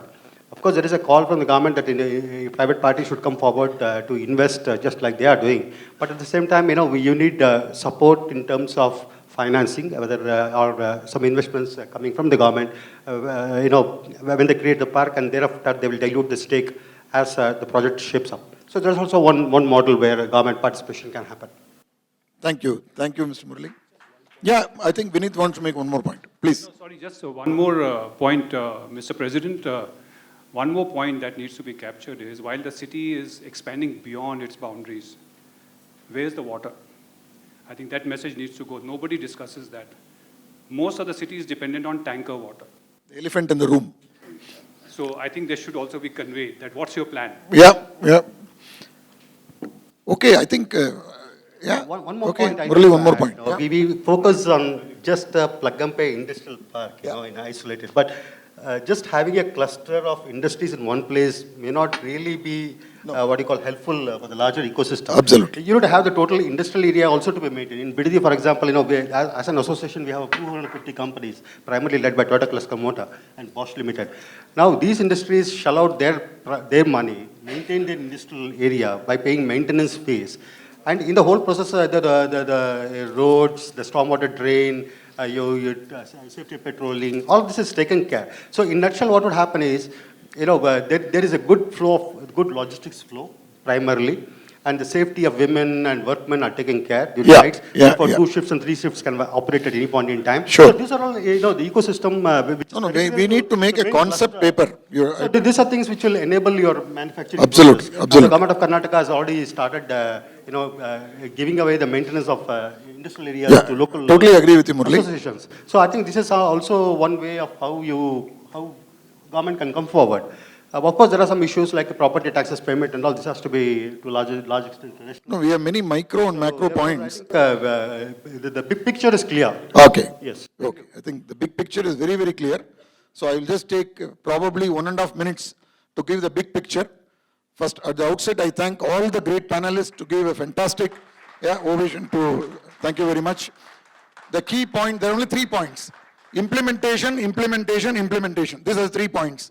Is a feedback not only to ourselves as industry, but also to the government. And I think there's a famous saying, government is not in the business of doing business. So we as private sector, so when FICCI was asking for several committees to form, many of the senior leaders could not participate. So I think we should also come forward in forming these working groups. And with President there, Mr. Dr. Ravindran, and our past President, Mr. Parasuraman, we will drive forming under each committee. Each committee can be offered, and maybe we should even bill the government of Karnataka.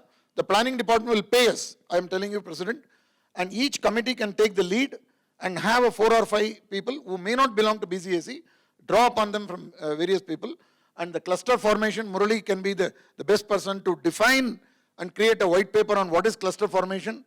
Benchmarking, none other than Mr. Shirgurkar can give many global benchmarking, not to speak of the other parts of the country. And the district markets, we are missing Mr. Chitti Pantulu today, who's made a major success in Belgaum. We have always been talking beyond Bangalore, but 600 acres of SEZ, he had only 1 unit to begin with.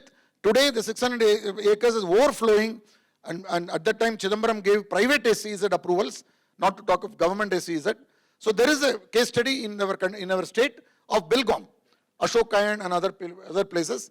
So to complete the story, I think beyond Bangalore is possible. The Pune-Bangalore corridor must get established. We have a logistics expert. Under him, we should have some 4 or 5 members. There was a fantastic speaker from the electronics industry. I think we should invite him to our electronics club or the committee that we have, Mr. Dr. Veerappan and others. And I think he had major points. He has worked in many parts of the country. And I think in each of the sector, let us form the working group and not do a lip service after this from the chamber point of view also. Because I know how FICCI suffered in getting contribution from the industry people also. We always say we are busy, we are busy, we are busy. Government was literally struggling to get the experts to the table. And I was lucky because I'm retired, right? There are many working people, but let's join hands together and help support. 1 trillion may not be possible. If you do 80% of it, we all do in corporate life, 80% achievement will still give us a gold medal. Thank you very much.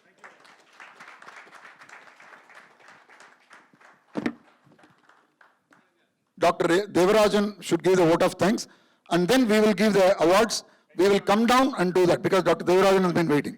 Please be on the stage. Dr. Devarajan.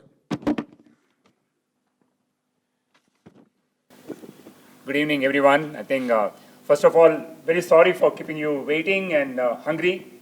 On behalf of BCIC, I really thank all of you. On behalf of all of you, we'd like to give a standing ovation for all of you. Thank you very much for your excellent. I think this is one of the best conducted event. Of course, we had a lot of delay in timing, and because the topic is so much involved in everyone. I think if you see the passion in which all the speakers spoke today, with a lot of passion and saying this is possible and we want to do it. I think as a part of what Chandramoli did say, we should take it up forward in this, and we'll try to make a working committee under each of your group leaders, and we'll see how we can take it forward.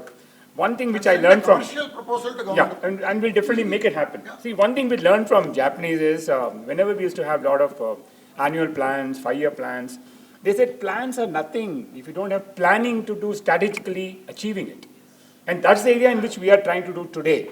We want to see how BCIC can play a very important role with all of your support, with all our expert committee support, and all of your support to make this happen. Because I think the framework is good, the structure is good, thought is good in terms of how to make $1 trillion. But how to make it happen is a thing which is lacking, probably. Make it happen and make it in India, I think is possible by all of us in that area. One thing that I found is there are 2-3 areas which I think we made a lot of notes in this particular area and we learned a lot of things. There are 2 areas in which we normally see. One is the output, what the plan is about and what it can be. Second is the outcome. I think we are trying to talk about outcomes in India, how to make India number one, how to make it forward.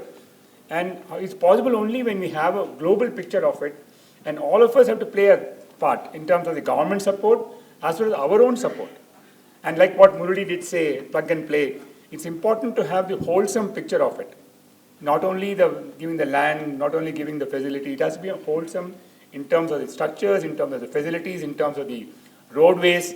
I think if we are able to make a real good intention to make it happen, I think government also will take it forward. I think on behalf of BCIC, definitely we will see that we'll take this as a white paper and make it as a part of our implementation paper to the government. I think that's an area which you can contribute to. Second is, in terms of the sustainability, the overall picture of it, in terms of development of the state, development of the entire Karnataka and Bangalore, outer Bangalore, sustainability into picture, digitalization into picture, and probably we can involve many of our software companies, startups like what you did mention, and how we can make it as a real working document and implementation document. Third thing which we found is, we're always talking about 2030, 2035. I think probably we should have every 2 years goal to achieve it, to go to the next step, and what are the hurdles we find, what is the next implementation plan, and then make it happen. And that may be a better way to be allocated through Hoshin country. Hoshin, fantastic. Policy, I think it is possible for us to do. We know our methodology, I think we should do it as a part of our thing. And on behalf of BCIC, I like the event sponsors, especially the Stumpp, Schuele, Somappa, really talked very well in terms of the electronics picture, adapters for their charging level, I think so, and gold sponsored by CADMAX. Thanks very much for their sponsors. As well as our annual sponsor of Bueller, Continental, Fundamax, Sona group of companies, TVS Motor, Vishwas, MTR, Wipro, and definitely on a secretariat, outstanding work done by all the secretariat teams. And thanks Ravindran to make this happen. I think the first time we have made, first at BCIC or the first chamber to have discussion very in detail. I think time is definitely a shortage today, and definitely we should make it a day event. However, if we will take all your inputs, sir, I think we'll take into a working document and put it back into the government, work with them, and see how to take it forward. I think on behalf of the working group, yeah, should have the government nodal officer as part of the working group. I think it's possible by not that we prepare and we give them and all. Yeah, I think it's a good part. I think even Shalini, if she had been present here, she had been fully involved in this particular discussions. I think both Selva Kumar and they're very keen to look at like what Chandamoli did say. There is not much of participation was seen in the FICI when they did it. Probably we should take a lead and say how we can participate and work along with the entire committee, sir. I think thank you very much on behalf of. Yeah, and meet them. Yeah, I think we'll do that. Yeah. Multiple perspectives. Fantastic. I think. And okay, on that note, yeah, I request Dr. Devarajan to give one by one, and then Mr. Vinit Verma as office bearers to. No, that is for name is not written. No, it's a common one. Common. Shivukar San. Mr. Shivukar. Thank you very much, sir. I think outstanding.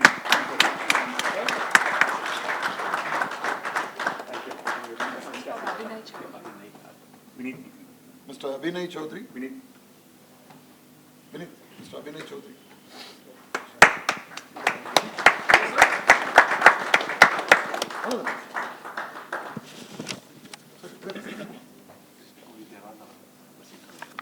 The rest of the panelists and dignitaries are part of BCIC. Yeah.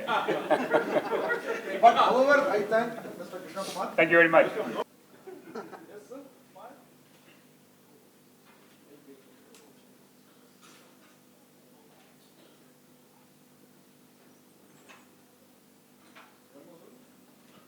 Thank you.